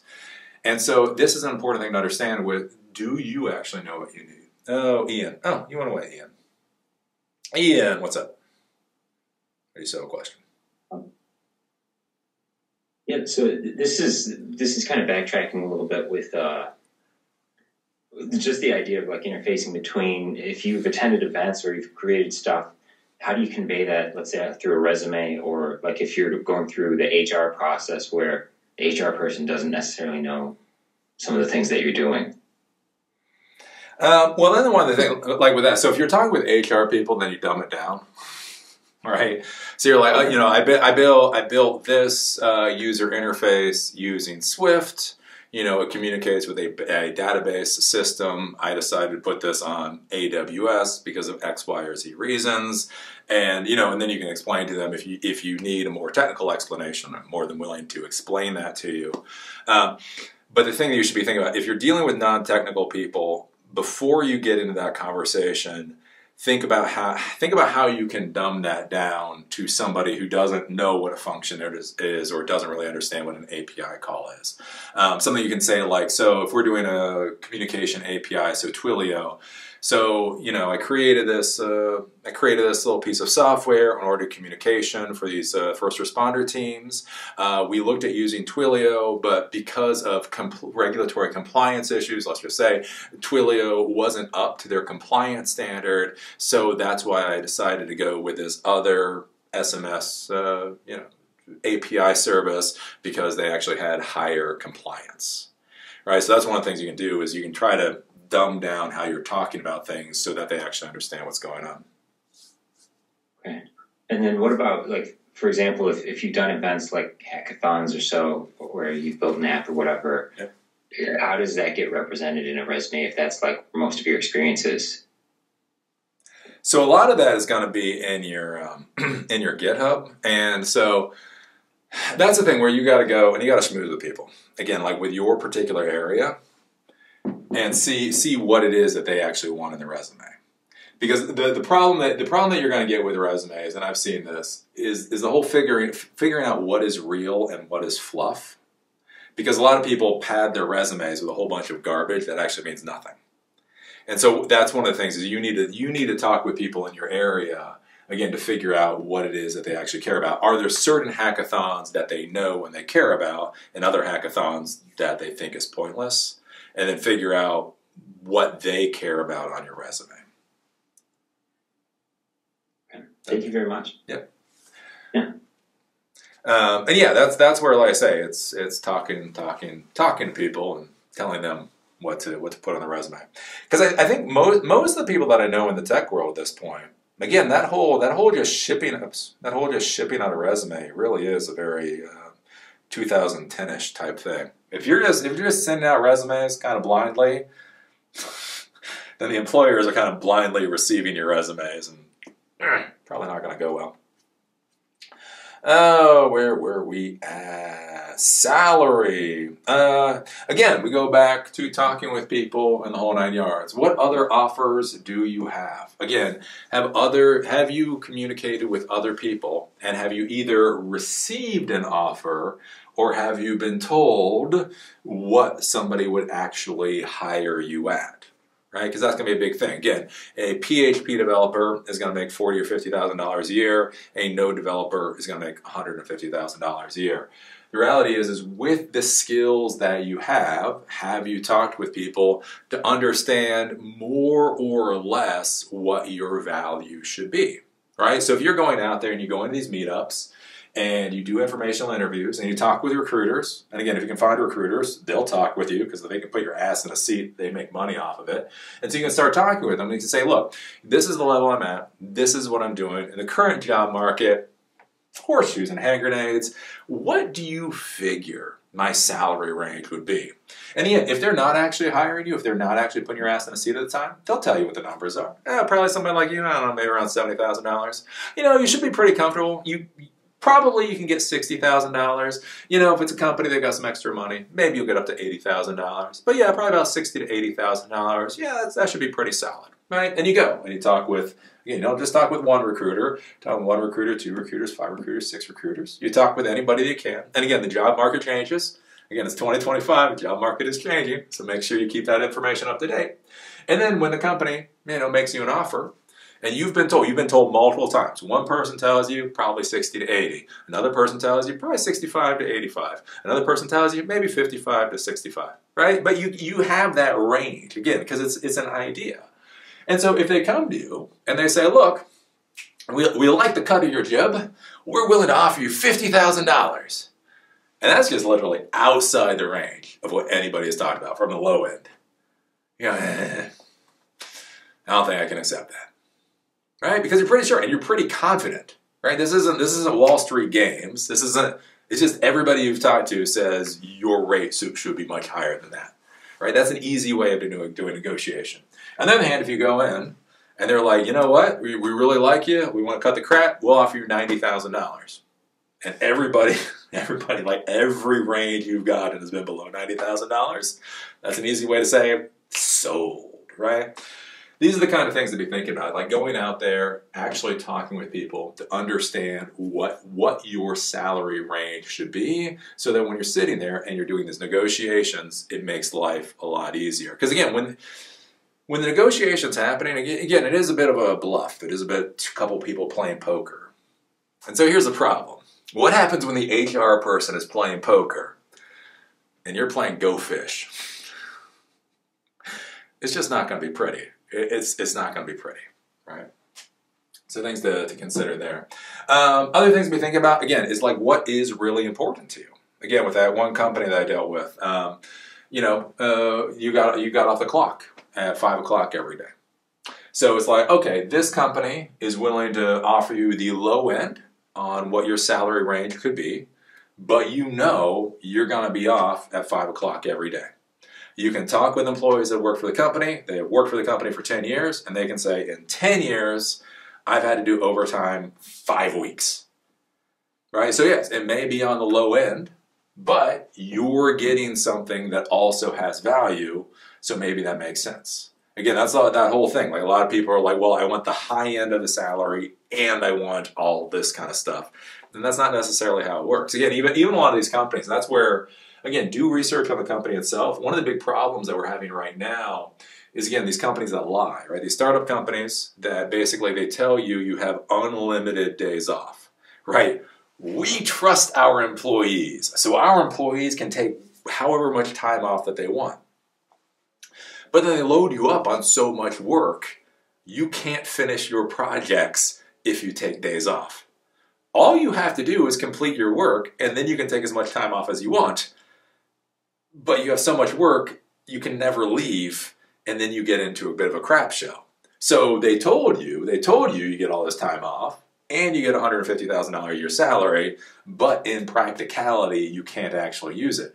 In your particular situation, does that actually work out? When we talk about things like getting promoted and moving ahead in your career, ask for more responsibility, not money. This is dangerous. This is dangerous right here. When you ask for money, do you know what you're really telling your boss? You're telling your boss you're looking for another job. And guess what? It's 2025. And if I'm a boss and it's 2025 and Mark Zuckerberg is firing people so I can fire people, if I have an employee come to me that is already telling me that they're looking for a job, well, let's just push your ass out the door a little bit faster, right? What you want to do is you want to go to your boss and you say, look, I'm feeling really comfortable with what we're doing. I feel really solid with where I'm at, but I do feel like I'm stagnating a little bit with the company. What is my next step with this company? Again, go up to senior developer, go up to team lead, go up to God knows what. Is there the next position for it? Oops. Again, if you're working for a decent company, there should be a salary boost if you go up in the responsibilities in the job position, and that's how you get promoted. You ask for more money, that is a good way to get laid off. You ask for basically the promotion, you ask for more responsibility, and that's what will get you ahead. Let's see here. Work environment. What did I say about work environment? This is kind of weird. Yeah, okay. Got a little bit more time. Startups or corporate jobs. So this is a big question that I get from a lot of viewers. Eli, should I work for a startup or should I work for a corporate job? I don't know. Wait for it. What do you want in life? What are your priorities? What do you need?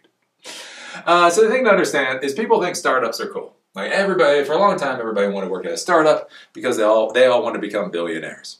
Here's the reality.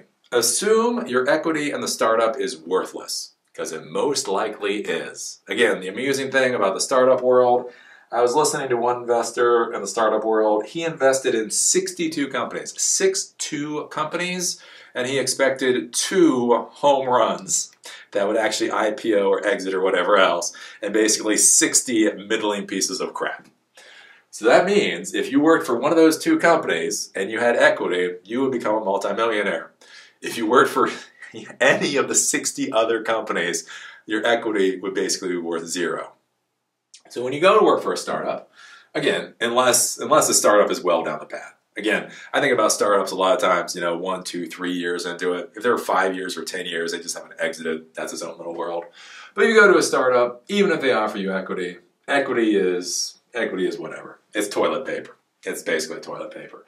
The thing that you need to be thinking about with startups is basically whenever you're running a business is you only have 2 resources. You have time and you have money. Those are the only 2 actual real resources. Once you become a successful company, you're going to have far more money than you have time, and therefore you can spend a lot of money on stupid crap. In the beginning, you don't have as much money, but you have a lot of time. The thing is, if you're going to be a tech professional and you go into a startup, startups are great because this is going to give you an insane amount of experience. Basically, crap is going to have to run, right? Product is going to have to ship, and they really don't care who the hell shipped it. Right? So if you go in and you know Python, but the front end is all wonky, or the front end developer walks away, and you're like, I'll learn JavaScript, is a good way to learn JavaScript. Or again, if you know how to do AWS architecture, and then all of a sudden, you're getting hit. Let's say you do a lot of data. Data is bad on AWS, so you decide you're going to do a local data center. And you're like, hey, boss, I see we're getting hammered by these the storage and the transit fees, because we're using AWS. Especially at our size or whatever, we're burning about $20,000, $30,000 a month just on data. If I can spin up, a rack of servers in a co-location facility, the entire rack of servers is only going to cost $100,000. It's $1,000 a month for that rack for rent or whatever. So we'll save a lot of money. And the founder goes, "Great, you're gonna spin up the rack? Sure." And then you get to learn how to do Linux and make sure it all does the clustering and the replication strategies and all that kind of stuff. The thing is about startups are going to give you a tremendous amount of opportunities to learn because you're going to be able to touch damn near anything, and basically the founders are going to need people to raise their hands, and whoever raises their hand is going to get that job task. And so you can move ahead really quickly. Again, I heard years ago, I was watching this one video, and there was a Cisco employee, and he brought up this idea that was really good. And the question is, and this is something to think about for you with your tech career, is do you have 9 years experience, or do you have 1 year experience 9 times? Right? So if you go into the help desk, and you go into the help desk for a year, and then you go into desktop support, and then you go to be a field technician, and then you go to team lead, blah, blah, blah, then you have 9 years experience. If you go to help desk, or the equivalent of help desk, and you just do that for 9 years, you have 1 year experience 9 times. And so the great thing about startups is you can massively accelerate your skill level really quickly. And again, that is what we'll get paid for at the end of the day. If you go to corporate jobs are boring as snot. And they're designed to be boring as snot. Again, I had a buddy of mine worked for Lockheed Martin as a Linux administrator back in the day. And he left. He got paid a lot of money, right? Linux administrator 20 some odd years ago. And I asked him, why did you leave? And working for Lockheed Martin, it was a government contract. They had 9 full-time Linux administrators. The reason is because even though Linux is stable, if something happened, they wanted to make sure they had enough administrative staff to be able to fix the problem as quickly as possible. Right? If a server dies, they want 3 Linux technicians to rip that server apart and get it back up and running. right? Again, it was a value proposition for Lockheed Martin. Lockheed Martin is getting $100 million a year on the contract. They're more than willing to pay $1 million a year just in salaries for people to be there just in case.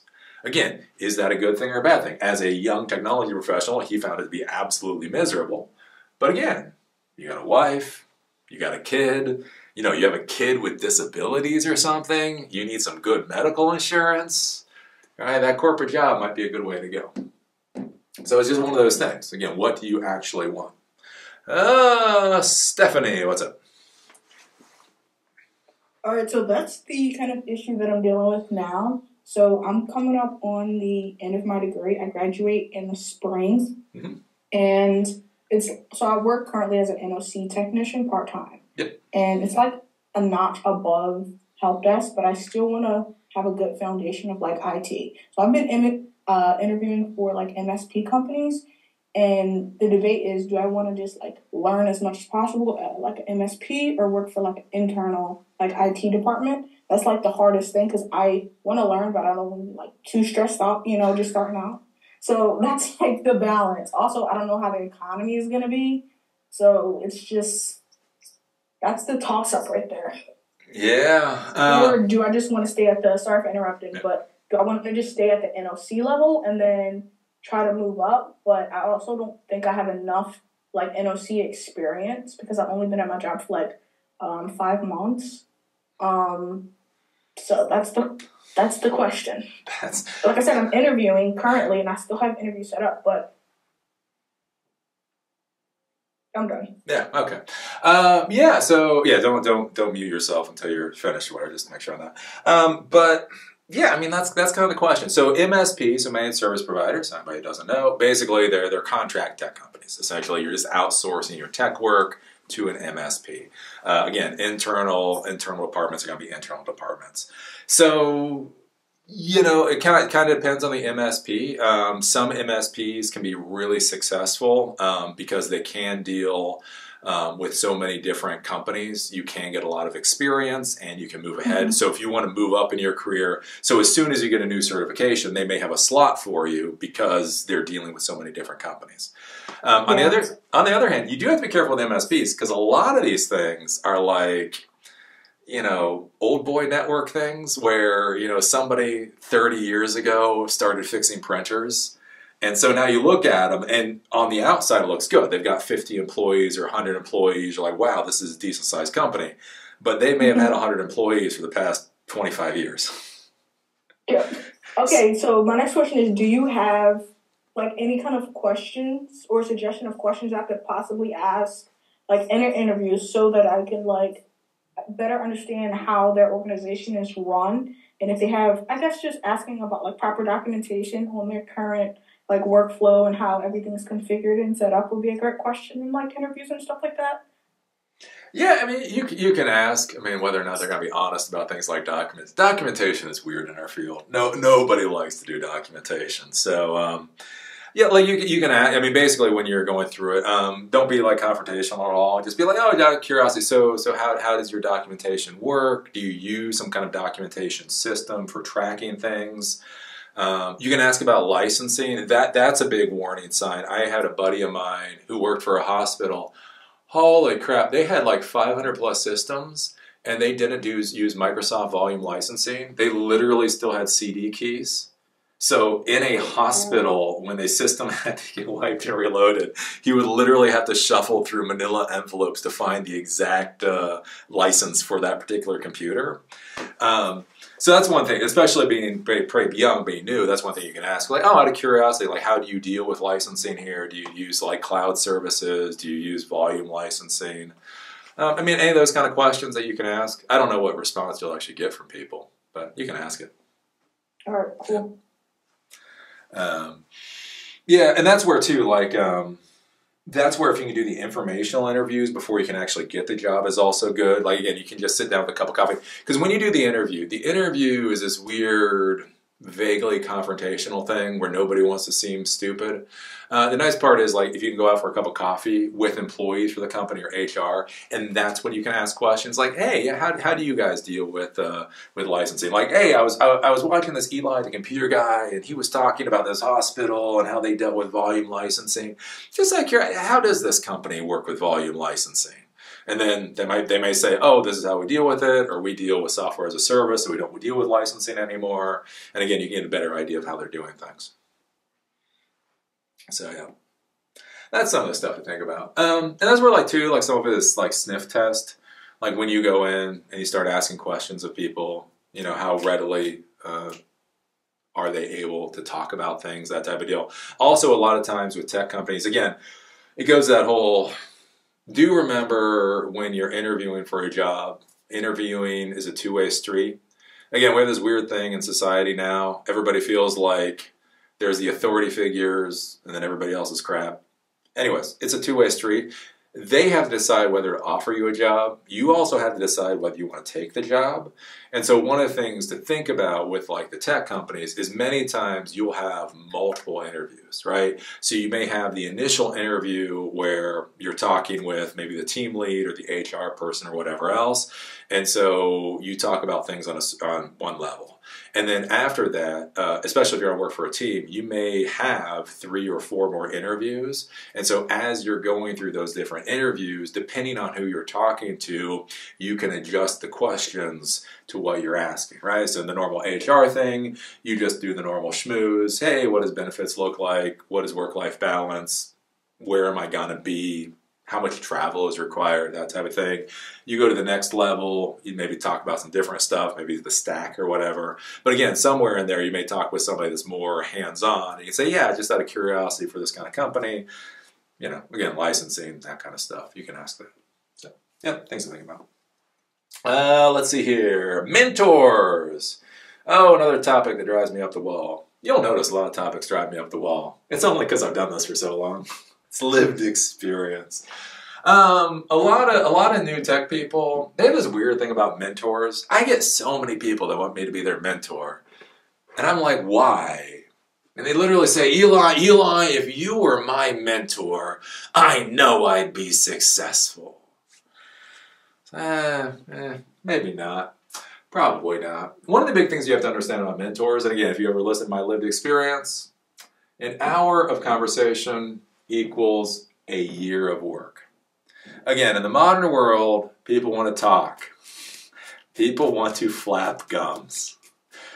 That doesn't get you anywhere. Again, don't get me wrong, at the end of the day, you work 12 hours, you go to the bar. In Baltimore, there used to be a place called Brewer's Art, probably still there. You get done with your 8-hour or your 12-hour day, you go to Brewer's Art for a couple of beers, then you can flap your gums. Most people, though, again, learning functions, learning API calls, getting your CCNA, your CCNP, or whatever else, that's hard. That's hard. You know what's easy? Talking. And so basically what a lot of people want out of mentors is they just want somebody to talk with. Again, there's this idea when you sit there with a grizzled old professional, there's going to be like this osmosis, and you're going to become successful. Again, it's not how it's going to work, right? You go and you talk with a grizzled old professional. They'll give you some advice. They will give you some advice. And an hour of that advice is going to equal a year of you doing work. Again, I talk about this with Adolfo back in the day. Adolfo that I met back in Seattle. He's how I actually ended up being a consultant, right? Went to Seattle, failed miserably in Seattle.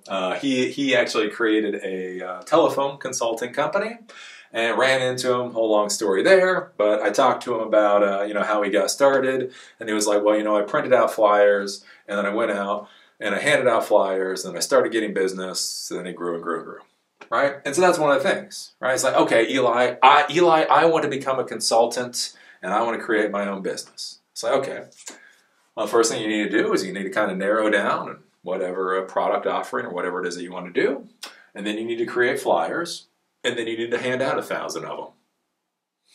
Okay, well then what do I do after I hand out 1,000 of them? Well, come back to me after you hand out 1,000 of them. No, I know that, Eli. But let's just talk about this. I mean, after I hand out 1,000, what's the next step?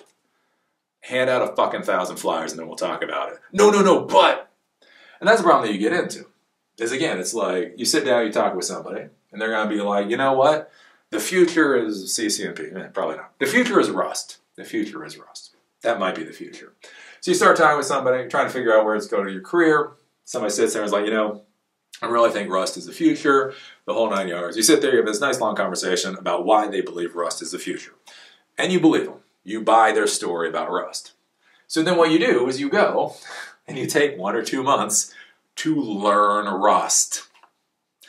And then once you've learned Rust, you have a conversation point. You can go back to your mentor and say, okay, now I have learned at least the basics of Rust. And so I know with Rust, I can create a desktop application. I can create a server application. I can create a web application. So where, like when you're thinking about where is the best place to focus on that? And then they give you advice. And then you spend months working on that advice. And then you come back to the mentor and back and forth. And that's one of the big things to think about, like with mentors, is again, they're going to give you an hour of advice. And that hour of advice is going to take you a year to implement. If they talk to you before the end of the year, great. Maybe you guys are friends. But again, just understand talking doesn't get you very far. Talking does not teach you Rust. Talking does not hand out flyers. Talking is just talking. And so with mentorship, that's one of the big things to consider. Because I get this a lot. I've talked with a lot of people, and there's this idea of mentorship. I want you to be my mentor, you know, a couple of hours a week. Like, why? Why? The other thing is to beware of mentors. This is the other thing. So there's a cachet of being a mentor. So once you get to a certain level, once you're making hundreds of thousands of dollars a year and you got the fancy stuff and all that kind of stuff, you know, you're looking for the new baubles. You know, you got the fancy car, you got the fancy house, you got the nice suit and the nice clothes or whatever. The next question is how can you make yourself seem cooler? And so a lot of people basically decide to become mentors. They collect mentees the way I collect shirts, right? It's a way of kind of boosting their own egos. And so you do have to be careful with a lot of mentors. There's a lot of mentors out there that will give you garbage information because they're not listening to you, they're not listening to the environment. Basically, they want to be mentors. It's a cachet. Right. The other thing too is you have a lot of mentors that don't do a lot of introspection, and so they can give a lot of bad advice. So one of my things, a lot of people come to me about the whole cybersecurity deal. Eli, I want to be a cybersecurity professional. Whatever. And so I say what I say. I say what I say.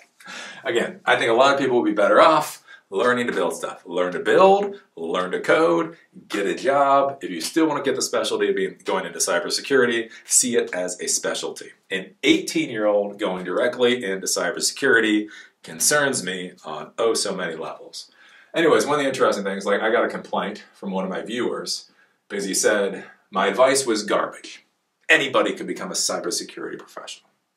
Right? And the interesting thing with this particular person is they had spent 20 years in the military.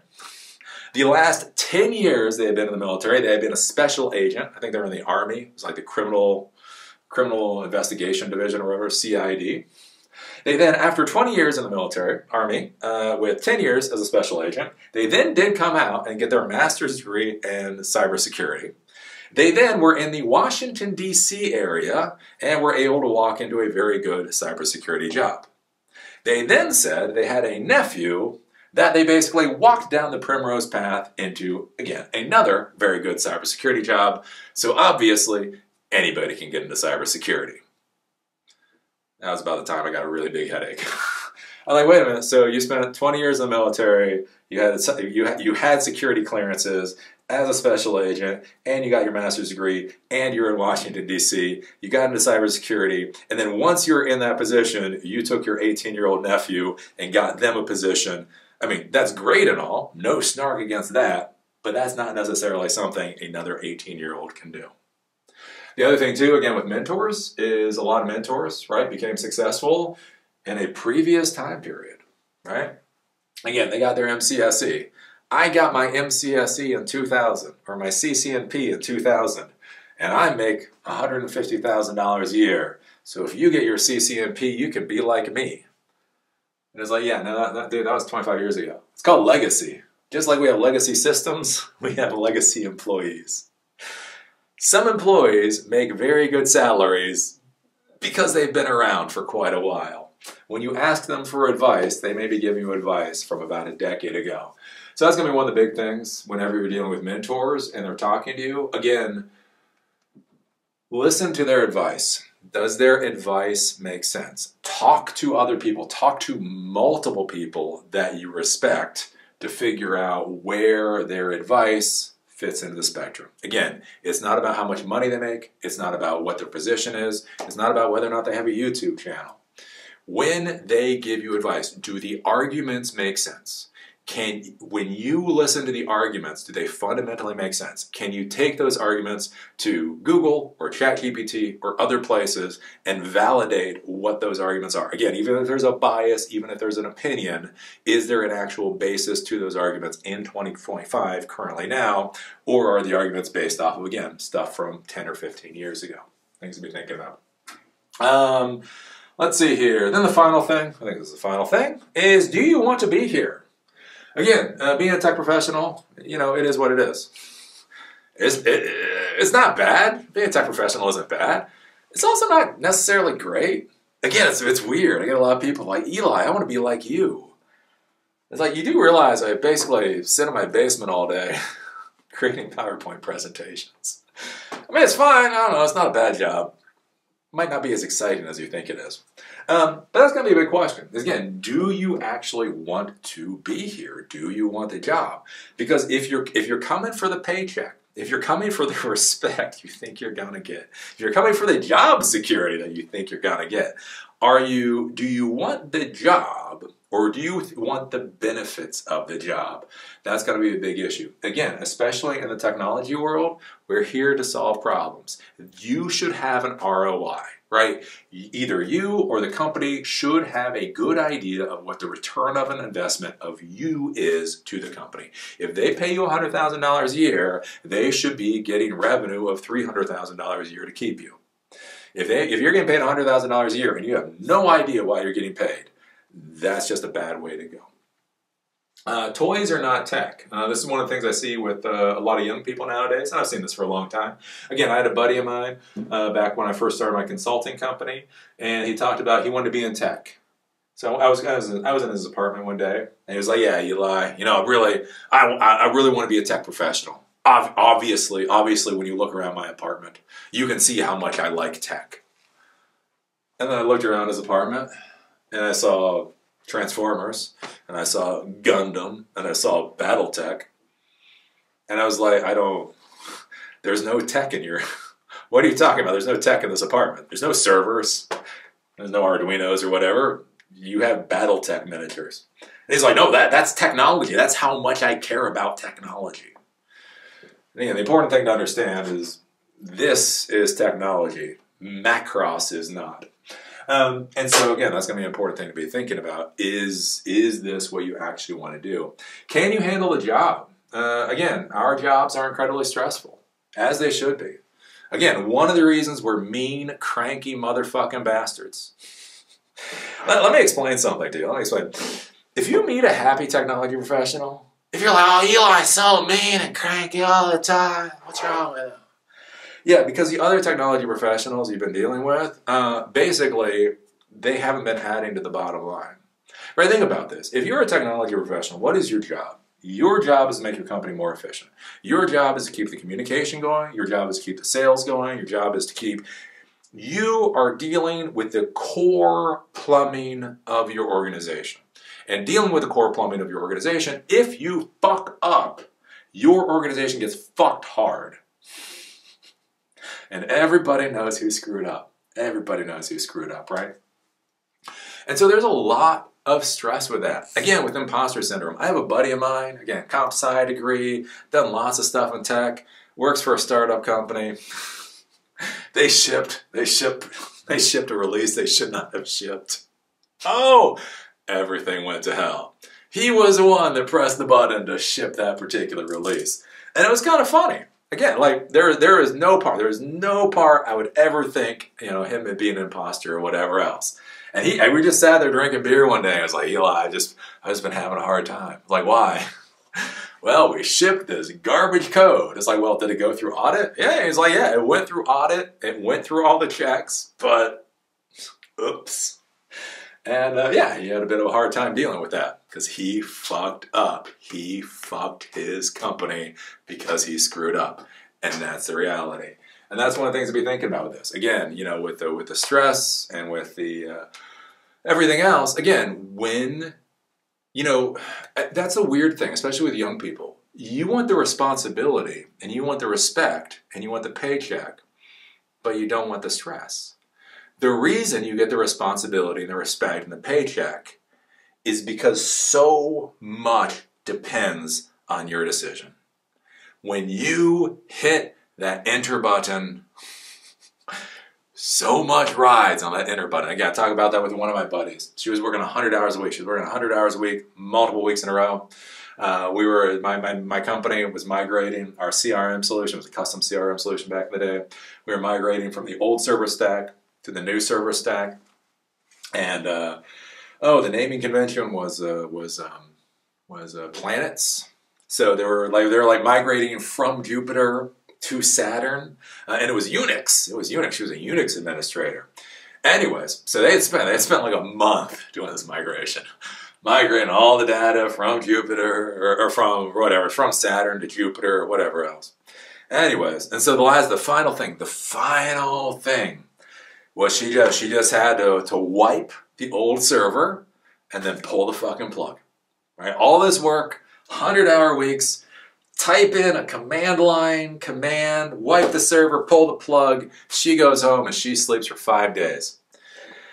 And she said it was so fucking horrible. Because she had the new server on her mind. She had the new server on her mind. And so she sat there and then she typed like the remove, whatever, basically wipe the entire computer. And she literally typed the new server name in as the name. And then she hit enter. Oh, that's not the worst part. That's not the worst part. She had actually fat-fingered the command. She fat-fingered the command. And so the command failed. So she did this command that would have wiped out the brand new server that they had migrated to. But she was saved because she fat-fingered it and fucked it up. So she's like, oh. And then she typed out the appropriate command to wipe out the brand new server. All the data gone. All the data gone. Our sales department was not happy for at least a week as they tried to clean up that mess. But that's the thing. When you talk about stress and when you talk about responsibility and you talk about why people are cranky, why are people cranky? If you type one command line, one line of commands, and you're not thinking because you're so damn tired, because you're seeing double, and you hit enter, you can wipe out a month's worth of work. That's our career field. Can you handle the actual job? Again, things to be thinking about too with what we're doing is there's a profession, there's the career, and then there's a job. This is one thing that people get very confused about too. They get very bored in their jobs. My job sucks. Yep. What? Your job should probably suck. Here's the thing. You as a professional, right? So as a professional, I know a lot of stuff. And I know Raspberry Pis, and I know AI, and I build robots, worked on electronics and solder crap or whatever. That is me as a professional. What skill sets do I bring to the table as a professional? I have everything from soldering to networking to AI to being able to communicate with you folks, creating online education. That is me as a professional. And then you have your career. Your career is going to be made up of all your jobs. Again, so for me, my career. I was in the Army, part of my career. I was in the enterprise world, a couple of companies in the enterprise world, that was part of my career. I was a consultant, part of my career. I grew my company to 9 employees, part of my career. Went to a master's degree, that didn't work out. Created my own YouTube channel, that was part of my career. Now I'm doing Silicon Dojo, that's part of my career. So my career spans everything from fixing, weird brown and green boxes in dark buildings, to running around the country, to building my thing and having employees and talking to you online. That's my entire career, right? And that's one of the things people get confused about too, is they look at somebody's career, they're like, wow, I want a career like that. And yeah, just realize when I talk about that career, that's 29 years. That's 29 years of career at this point. Here's the problem. You get down to your job. This is what you're getting paid for. You're not getting paid for this. You're not getting paid for this. You're getting paid for your job. Your job. Your job is going to be tedious. Your job is going to be taking your professional skills with your experience from your career to do one particular task. So again, with me doing online education, with all the stuff that I know, do you know, I can't even pull it up. It's on my other computer. Do you know what I do? I literally sit there every day and basically create PowerPoint presentations on how to do loops. That's my job, right? Again, when I worked in the enterprise world, all the skills that I had, what was I doing? I was wiping and reloading a lot of systems. I was reconfiguring telephone systems, and I was fixing security issues on the servers, right? The job itself wasn't necessarily exciting. That's one thing to think about, like with a company and a job, is your job is to be a cog, right? You get all these people nowadays. Eli, I don't want to be a cog. That's what you're hired for, right? You got to ship. The entire thing, when you're an organization leader, you got a ship that's trying to go from point A to point B, basically infinitum. And so the point, you are a cog in that ship, keeping the ship moving.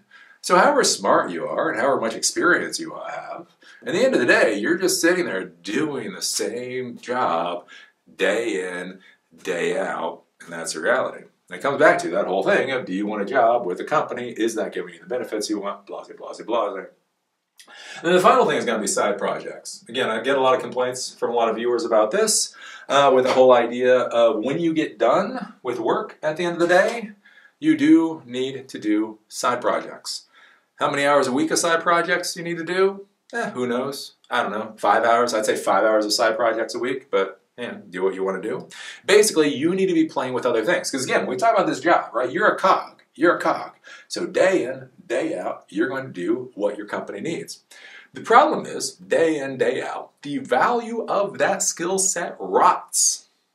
Right? I got my MCSE back in 2000. I guarantee you, none of you give a damn about NT 4.0. If I got my MCSE in 2000, and I just kept trying to do that, the value of my skills, the value of me as a professional will continually go down.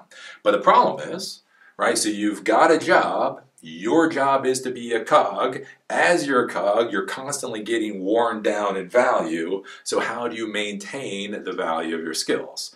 You maintain the value of your skills by going home and learning new things. Again, with the woman who called in, talking about working at a knock.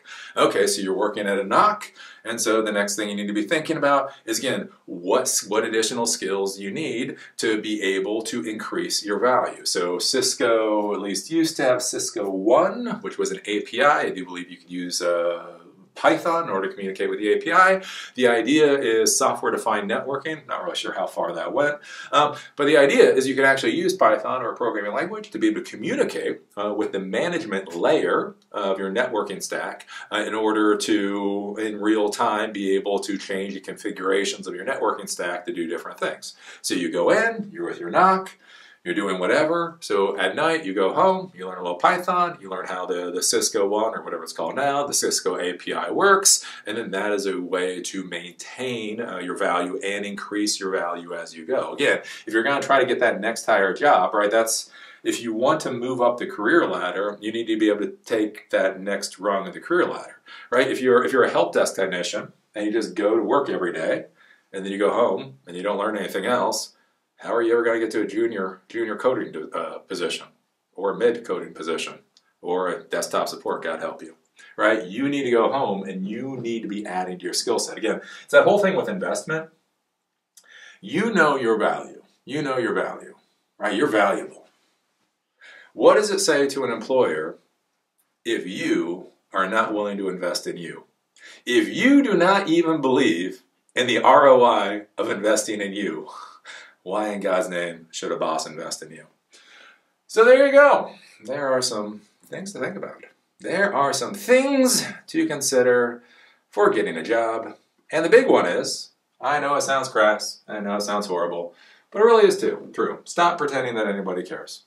This whole touchy-feely horse crap is touchy-feely horse crap. It's been a weird run. It's been a weird run for 6 years. Again, I've been doing this stuff since 1996. Anybody who's followed me for any length of time knows for about the past 8 years, I have not understood what the hell is going on. Whatever this is, it just isn't our career field. You know, this whole thing of these people, the day in the life of a tech professional, and it's all about the food that they eat. Like, it's great, dude. If you got it, dude, if you're making $150 a year and your company is buying you food in the morning and you get to do yoga classes in your company, I am not snarking on that. Take it for all it's worth. But that is not our field. That is a weird ass blip that's occurred because we've had 1% interest rates for way too long. The reality is you need to go out there and you need to tell people why they should care about you. When they meet you, what are you talking about to say, yes, I am valuable to you, right? If a startup founder comes up to you and you're like, hey, I'm Bob. And like, oh, I'm Jim. Oh, what do you do? Oh, I have a startup company and I don't know, doing replication software to do whatever. What can you say in that moment that makes you valuable to them? Oh, you're doing that type of thing. That's kind of curious. I've been working on a project, dealing with some replication stuff. I gotta ask you, what protocol or whatever did you decide to use at your particular scale? Oh, you're doing the startup company? Hey, I've been writing a blog. You can see we've got like 50 posts at this point. I've been doing the blog talking about startups in our metro area. I would love to be able to buy you a cup of coffee so that I can learn more about your company and be able to write you up in the blog. What can you say? What can you do in that moment so that they do care that you exist? It's not that you will never matter. It's just that you currently don't matter. You got to do something to seem impressive. And that is 2 hours of me talking. Fuck me. It's 2.5 hours. I've got to run after this. I still need to do my 7-mile run or whatever. Anyways, Ian, what's up? So when it comes to like offering coffee or the informational interviews and mentorship relationship, what are things to like? How do you maintain the relationship in a good way, if that makes sense? Where it's like it just feels super transactional if you're just like, oh, can I buy you coffee, and then ask for advice again next month, kind of a thing, Like, is it just a matter of like finding out what or is it more like over time just trying to get? I don't know how to describe it. It's just like finding if there are other things that are relevant for them. That's how you reciprocate. Or I feel like mentorship is a weird category or title. Like it's not really, it's professional, but it's not. Like there's this kind of, you're out in the wild and you're just kind of meeting someone, sort of a thing too, and trying to create a good connection with them. Yeah, I mean, one of it with a lot of this stuff too is don't overthink it. A lot of people way overthink stuff. And the next part too, especially when you start doing mentorship. I mean, especially if you're dealing with mentors that are like a decade or more older than you, especially, there's a lot of pay it forward, right? You don't understand the other side of the transaction, right? At some point, they were 25, they needed help, and somebody was willing to support them. And so going out and having a cup of coffee with somebody for about an hour really isn't much of a thing for most people. Most professionals that are not losing their damn minds in the moment and have the time would be willing to do it because at some point in the past, somebody was willing to help them. So I wouldn't worry about it too much. Like, honestly, you can get into a weird world if you try to make it too friendly. Like, hey, I'll go up and have a cup of coffee with you, and then all of a sudden I start getting these like random ass emails like a week later, like, hey, how are you doing? Like, oh, that was a bad idea, spam. So I probably wouldn't overthink it too much and think about it more as the whole idea of, again, they're paying it forward for the support they received in the past. Again, things like in order to keep a relationship going, make it seem so transactional, is you can support them in other places. Again, if you go to meetups, if you go to events, and you know them and you're talking with them, and then you talk with somebody else who might have skill sets that are valuable to them, one of the things you can do is at an event, you go like, oh, hey, let me introduce you to this manager or whatever that I met before. I think they might actually be useful. Yeah, they might be interested in hiring you, like that kind of thing. That's kind of some of the stuff I think about. Thank you. Yeah. Let's see here. Christopher. Yep. Oops. Was that Christopher? Fuck. Christopher. Hey, can you hear me? Yep. Okay. I think also one of the things to understand, and I could be wrong, I had a mentor, long story short, I had a mentor. She's great. I still look up to her to some extent, but she had ideas in the way I should go about my life. And it was kind of frustrating. Yeah. That being said, at a recent position that I took temporarily for the Christmas season, at that position, I didn't realize the leadership that was there from others helping me out to try and get my job accomplished. And so I think one of the things people have to look at is the difference between what is a mentor, what is a leader, and team player, I guess, because some people might confuse that. So when I worked with these people, like everybody that I met that I had to do work with, they were like, oh, this is what you do. This is what you do. They always showed me something different. And it was a nice learning experience. They had their own, I guess, leadership skills in a lot of ways. When you're new and they're trying to help you, they knew I was there, just for a short time, but that's what they did. And so I think in some ways, don't just look to leaders, not to leaders, to people as mentors, but leadership, there's people that are always willing to help. So that was my experience just recently. So general. Yeah, I think that's one thing with is like there's mentors, and that's where you get words. So many words in the modern world, too many words. So there's mentors. So a mentor is somebody that actually takes the time and takes on the identity of mentoring you. So many times mentors are going to be outside of what would be considered your chain of command, your leadership, and many times outside of your company. Like, again, they might be a CIO, they like what they're interested in what you're doing, and so they're willing to mentor you. That's kind of its own thing.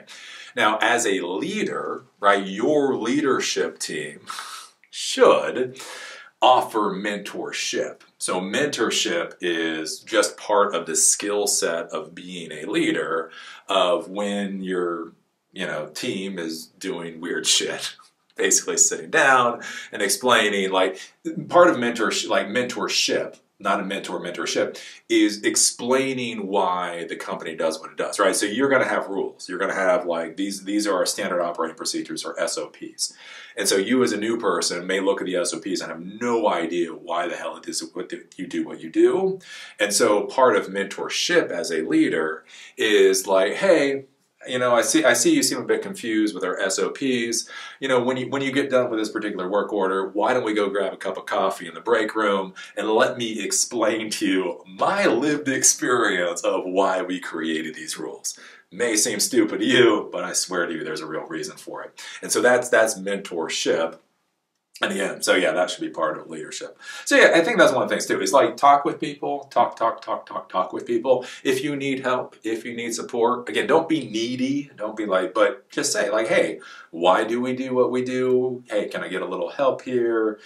And again, you would be surprised. One of the things that makes me sad with so many of the conversations I have with people is, again, there's this weird idea that people nowadays are just mean and greedy and nobody wants to help anybody else. And the weird part is, I'm not Pollyannish. right? If you listen to me for any length of time, you know I'm not Pollyanna-ish. But what I find, most people are actually insanely supportive. It is amazing how much help many people will give, as long as they're able to freely give and you're nice to them. So, yeah. Let's see here. Chad, what's up? Hey there, how's it going? Been watching for the past hour and a bit. I've really enjoyed all the information you've given. Thank you for taking your time to splurge and, unload your knowledge. I appreciate it. I was listening to you about the GitHub, and I just want to bring it back to that for a minute because I've just started getting into developing websites, but I've been using a tool where it's like an AI developing it for you, and to get it onto like a hosting or to get it hosted properly, you have to get onto GitHub, and I've been learning all these things. So at the same time, like I'm kind of new in this field. I'm trying to. What I'm doing is I'm building up my portfolio so I can show things to people because I'm pretty new to this space. I don't really have anything to show. I'm working on all these different projects. So when you brought up GitHub, a light bulb went off in my head, and I thought to myself, I mean, what other sites or what kind of projects would you kind of recommend, or tools would you recommend that can integrate with GitHub to start putting in those 5 hours a week to build up my GitHub. So when I get to those points where, I'm meeting up with certain peoples or interests or personalities or whatnot, they can look at my GitHub and be like, oh, you've been working on this for the past half a year, tell us more about that. What would you, if you were to give any guidance, what road would you send me down on? I mean, GitHub, I don't know what additional... GitHub's GitHub. I don't really hear people talking about much more than GitHub, honestly. What I would say, not even that, but more like for the integration of GitHub, what kind of things would you as a project or a side thing would you say to get my work noticed on GitHub? What would you do, or what have you been working on or what do you use GitHub for? Because I'm just new to the space, I'm trying to figure out how exactly it works. I get it a little bit, but from what I'm hearing now, it's like the Instagram of techies these days. Yeah. And I'm just trying to wrap my head around how to use it and take advantage of it. I mean, I think so with GitHub, again, it is a bit like Instagram or anything else. If you're a small fish, basically you're going to put it on your resume. You're going to put it on your resume. You're going to put it on your LinkedIn, and that's how people are going to get to you. If you're going to try to be recognized on GitHub itself somehow, again, it's almost like in the YouTube world where you've got to do clickbait. So if you start actually supporting open source projects, if you start working on things that other people actually care about, that's how you can get noticed. So any of the number of the open source projects out there, if you started building Python modules, let's say, or you started extending Python modules, that's a way that you might be able to get noticed on there.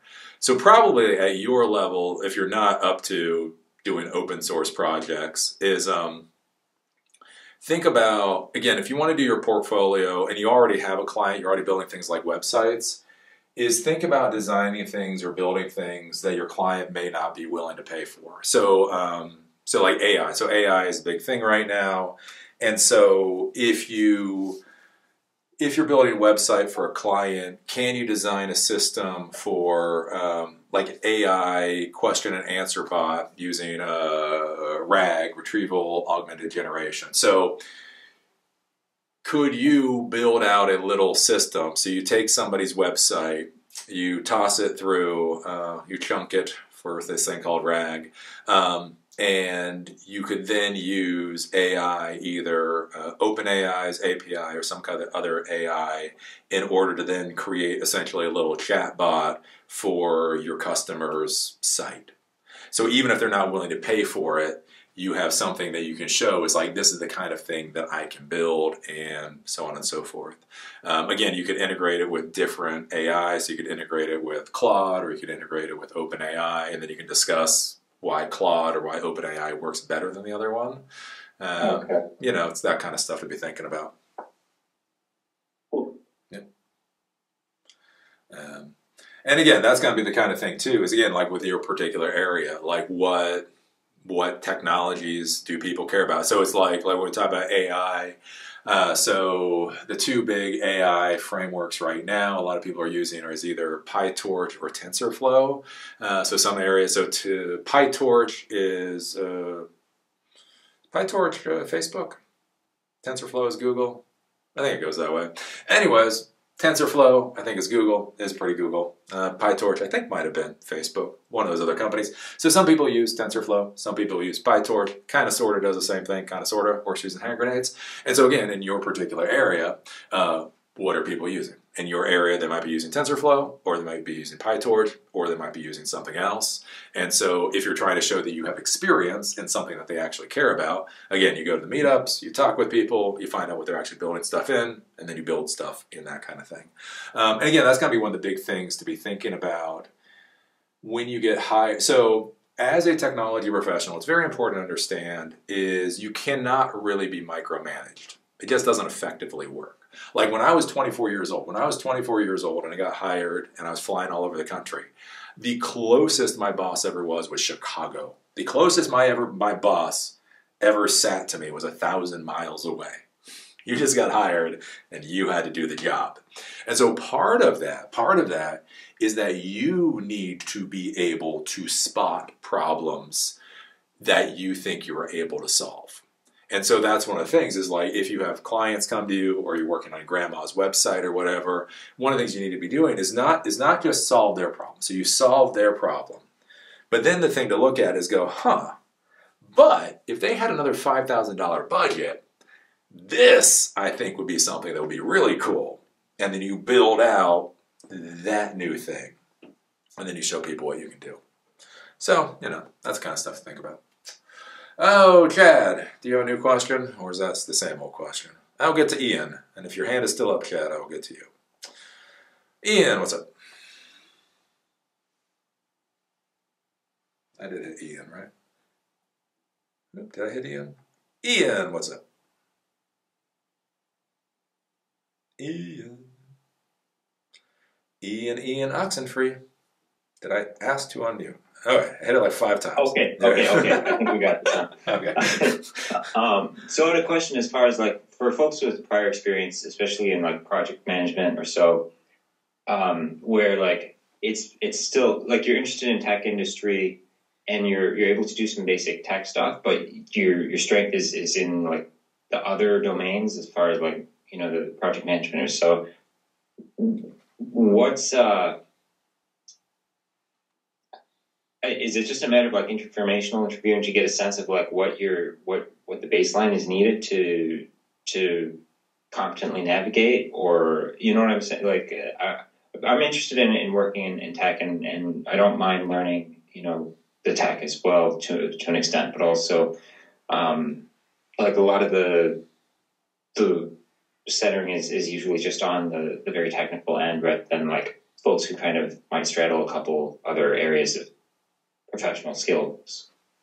Yeah, that's why, again, you need the informational interviews, because it was about a decade ago, probably about 2010, is when, job titles went out the window. It was somewhere around 2010 where people started getting really stupid job titles, like all these goofy-ass meme titles.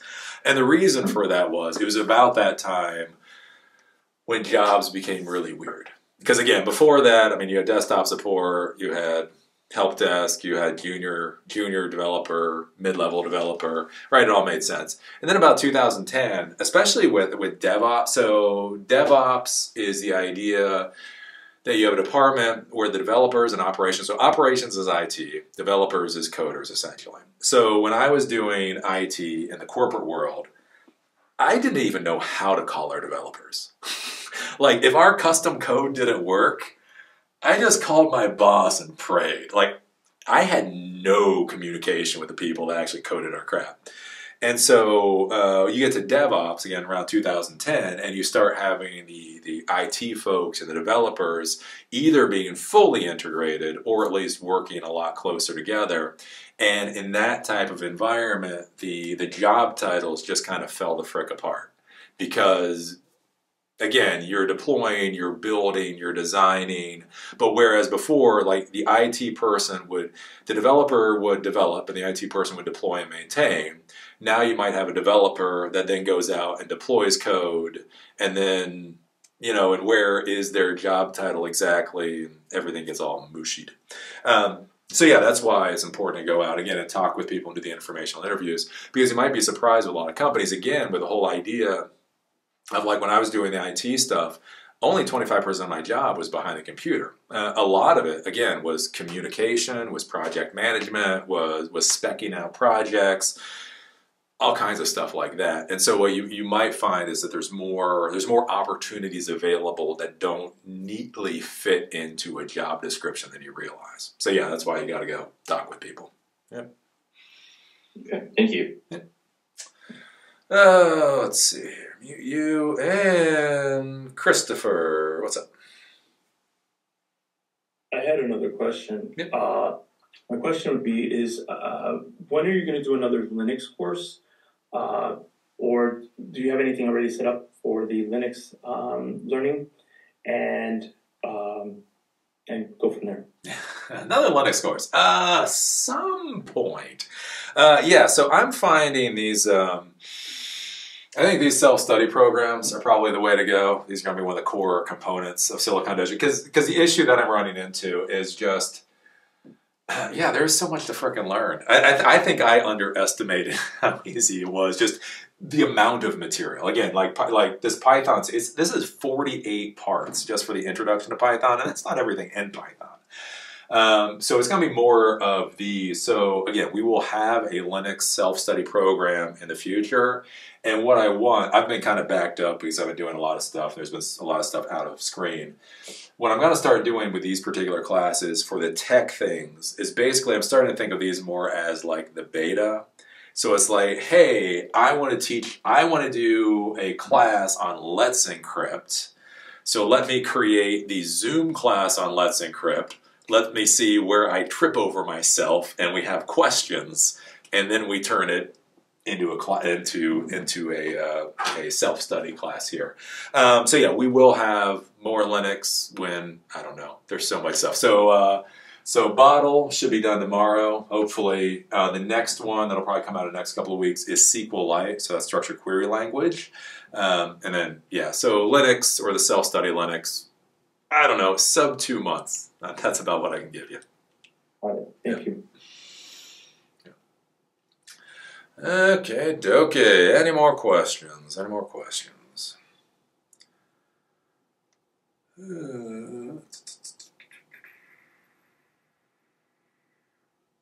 Any more?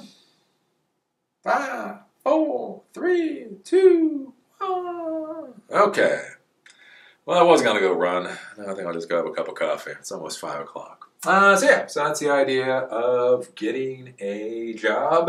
And I think the final thing, again, with all of this, I know this sounds cheesy to say, but I think one of the important things to understand is that your boss or the owner or the C-level executives are human beings too. Like, it's really weird. Like in this modern world, especially over the past 8 years, again, 9% versus the 1% or whatever else, there's this weird thing where like bosses don't seem to be like considered human beings in a lot of ways. Like there's all this stuff that bosses are supposed to do. And one of the things that I'll just say is that when you're dealing with them, they've got their own issues. Again, like I said, the last time that I was a boss was when my wife was going through, breast cancer and all that. And there's a lot of stuff going on. So that's one of the things, especially with employees, is there's things that might be dumb, and there's things that might be confusing, and there's things that you might not understand. But just realize that there may be specific reasons why the boss is doing what they're doing. Like one of the big things that comes up is this whole idea that somebody is getting paid more than you, right, for the same job. Well, here's the thing. If you got hired during a down period for the company where they know they needed to hire you for, they knew they needed to hire somebody for a position, but they had like 6 months to fill the position, right? Then they probably found the most affordable hire, which might have been you. So you go in and you're making $100,000 a year. And then you have a new person that comes in, but the thing is they have a project that they need to spin up in sub 30 days. So when they were hiring for you, they had 6 months to put an ass in a seat. Right now, they have 30 days to put an ass in a seat. And so when they go out to hire somebody, right, they need to get an ass in a seat now. So they're going to hire who they can hire now. So in order to get an ass in a seat now, they've got to pay that brand new person $110,000. And again, a lot of people start complaining. Again, what is your budget? What do you require? How do you feel about the company? Because a lot of people start talking about, well, this isn't fair or whatever. But one of the issues is like I said, with the company, is they're trying to slot people in order to get the job done. They were able to hire you for 100. This person required 110. Therefore, they're making more money than you. It's not necessarily this weird psychological thing a lot of people think it is. So it's just one of those things just to keep in mind. And again, if you can keep clear-headed, again, you go to your boss, you go, hey, I realize the new person seems like they're making more money than me. Again, are there any more responsibilities? Is there a new position in the company? How can I move up? I don't appreciate this. I would like to be able to move up in the company. I like the company. How can we do that without getting to a snit fit? It's probably a good way to go. And then we'll answer Ian, and then we will be gone. What's up, Ian? Final question. All right. So as far as meetups and events, are there some legit ones in the region that, like, basically, like, yeah, I guess, is there like a list of ones that, I've been to some events where like the recruiters are pretty shady, I guess is what I'll say. But like, recruiters are always shady. I don't know. Where are you at? Where are you at in the world? Oh, you said where am I at? I'm based in the DMV region. DMV. Oh, fuck yeah. Okay, hold on. Let me log in. I don't want you guys to see that. Where the hell my little thing go? Do that. Let me log in. Because it keeps logging me out for some reason. Oops. Oh, fuck you. Verification code. Hold on a second. Is that giving me my verification? How do I get my verification code? Meetup. Verification code.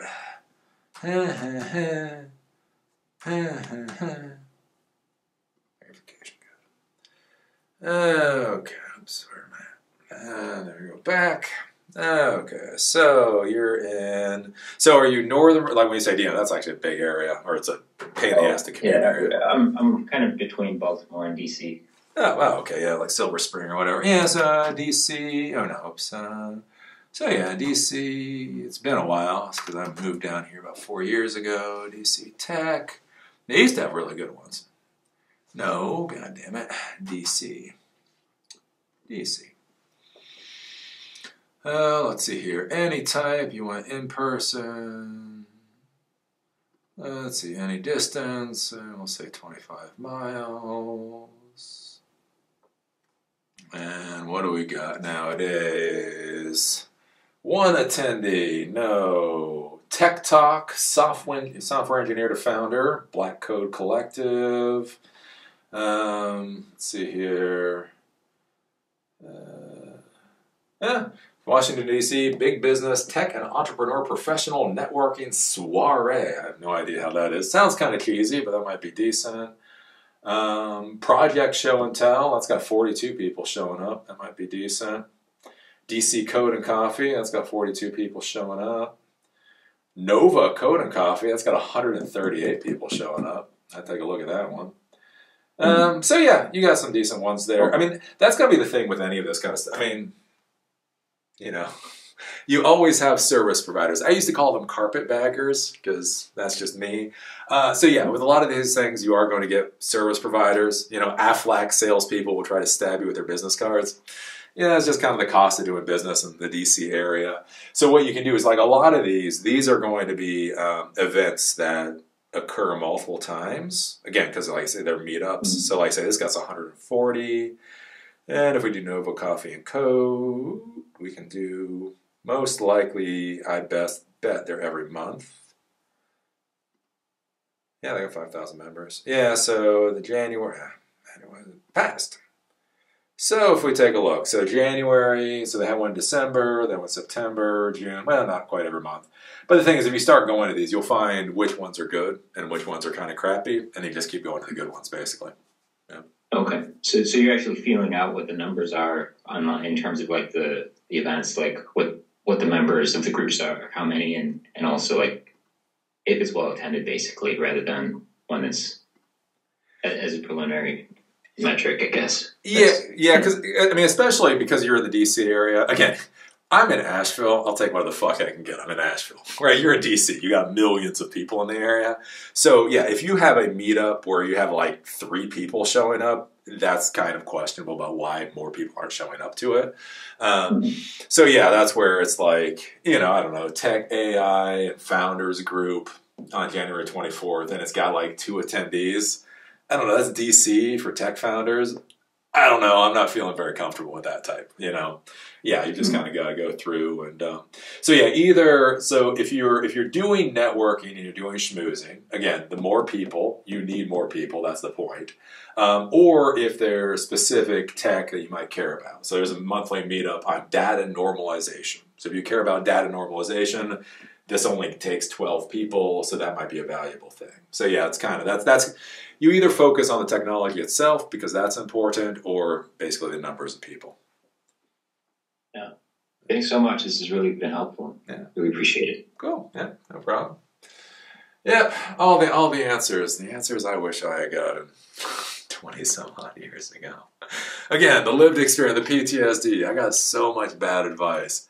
So much bad advice. And again, the worst part is, the worst advice that I got were from the people that I cared about, that were trying to help me.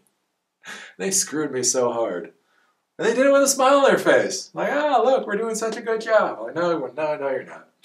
Anyways, so yeah, again, all of this stuff is pretty simple. Again, remember your boss is human. So humans want to deal with people that they like, right? And that when you go to work for a company, that they're hiring you for a position, right? They're not hiring you to pay you. They're hiring you to complete a task so that their company can bring revenue in. If you remember that, it makes life a hell of a lot easier. And again, as the old white guy said, I'm not telling you it's a good system. I'm just telling you it's a system we got.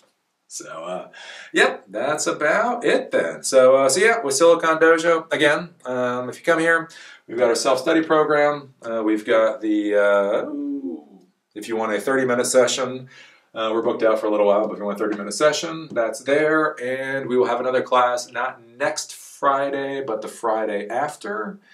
And yeah, that is all I have. So, cool. See y'all later.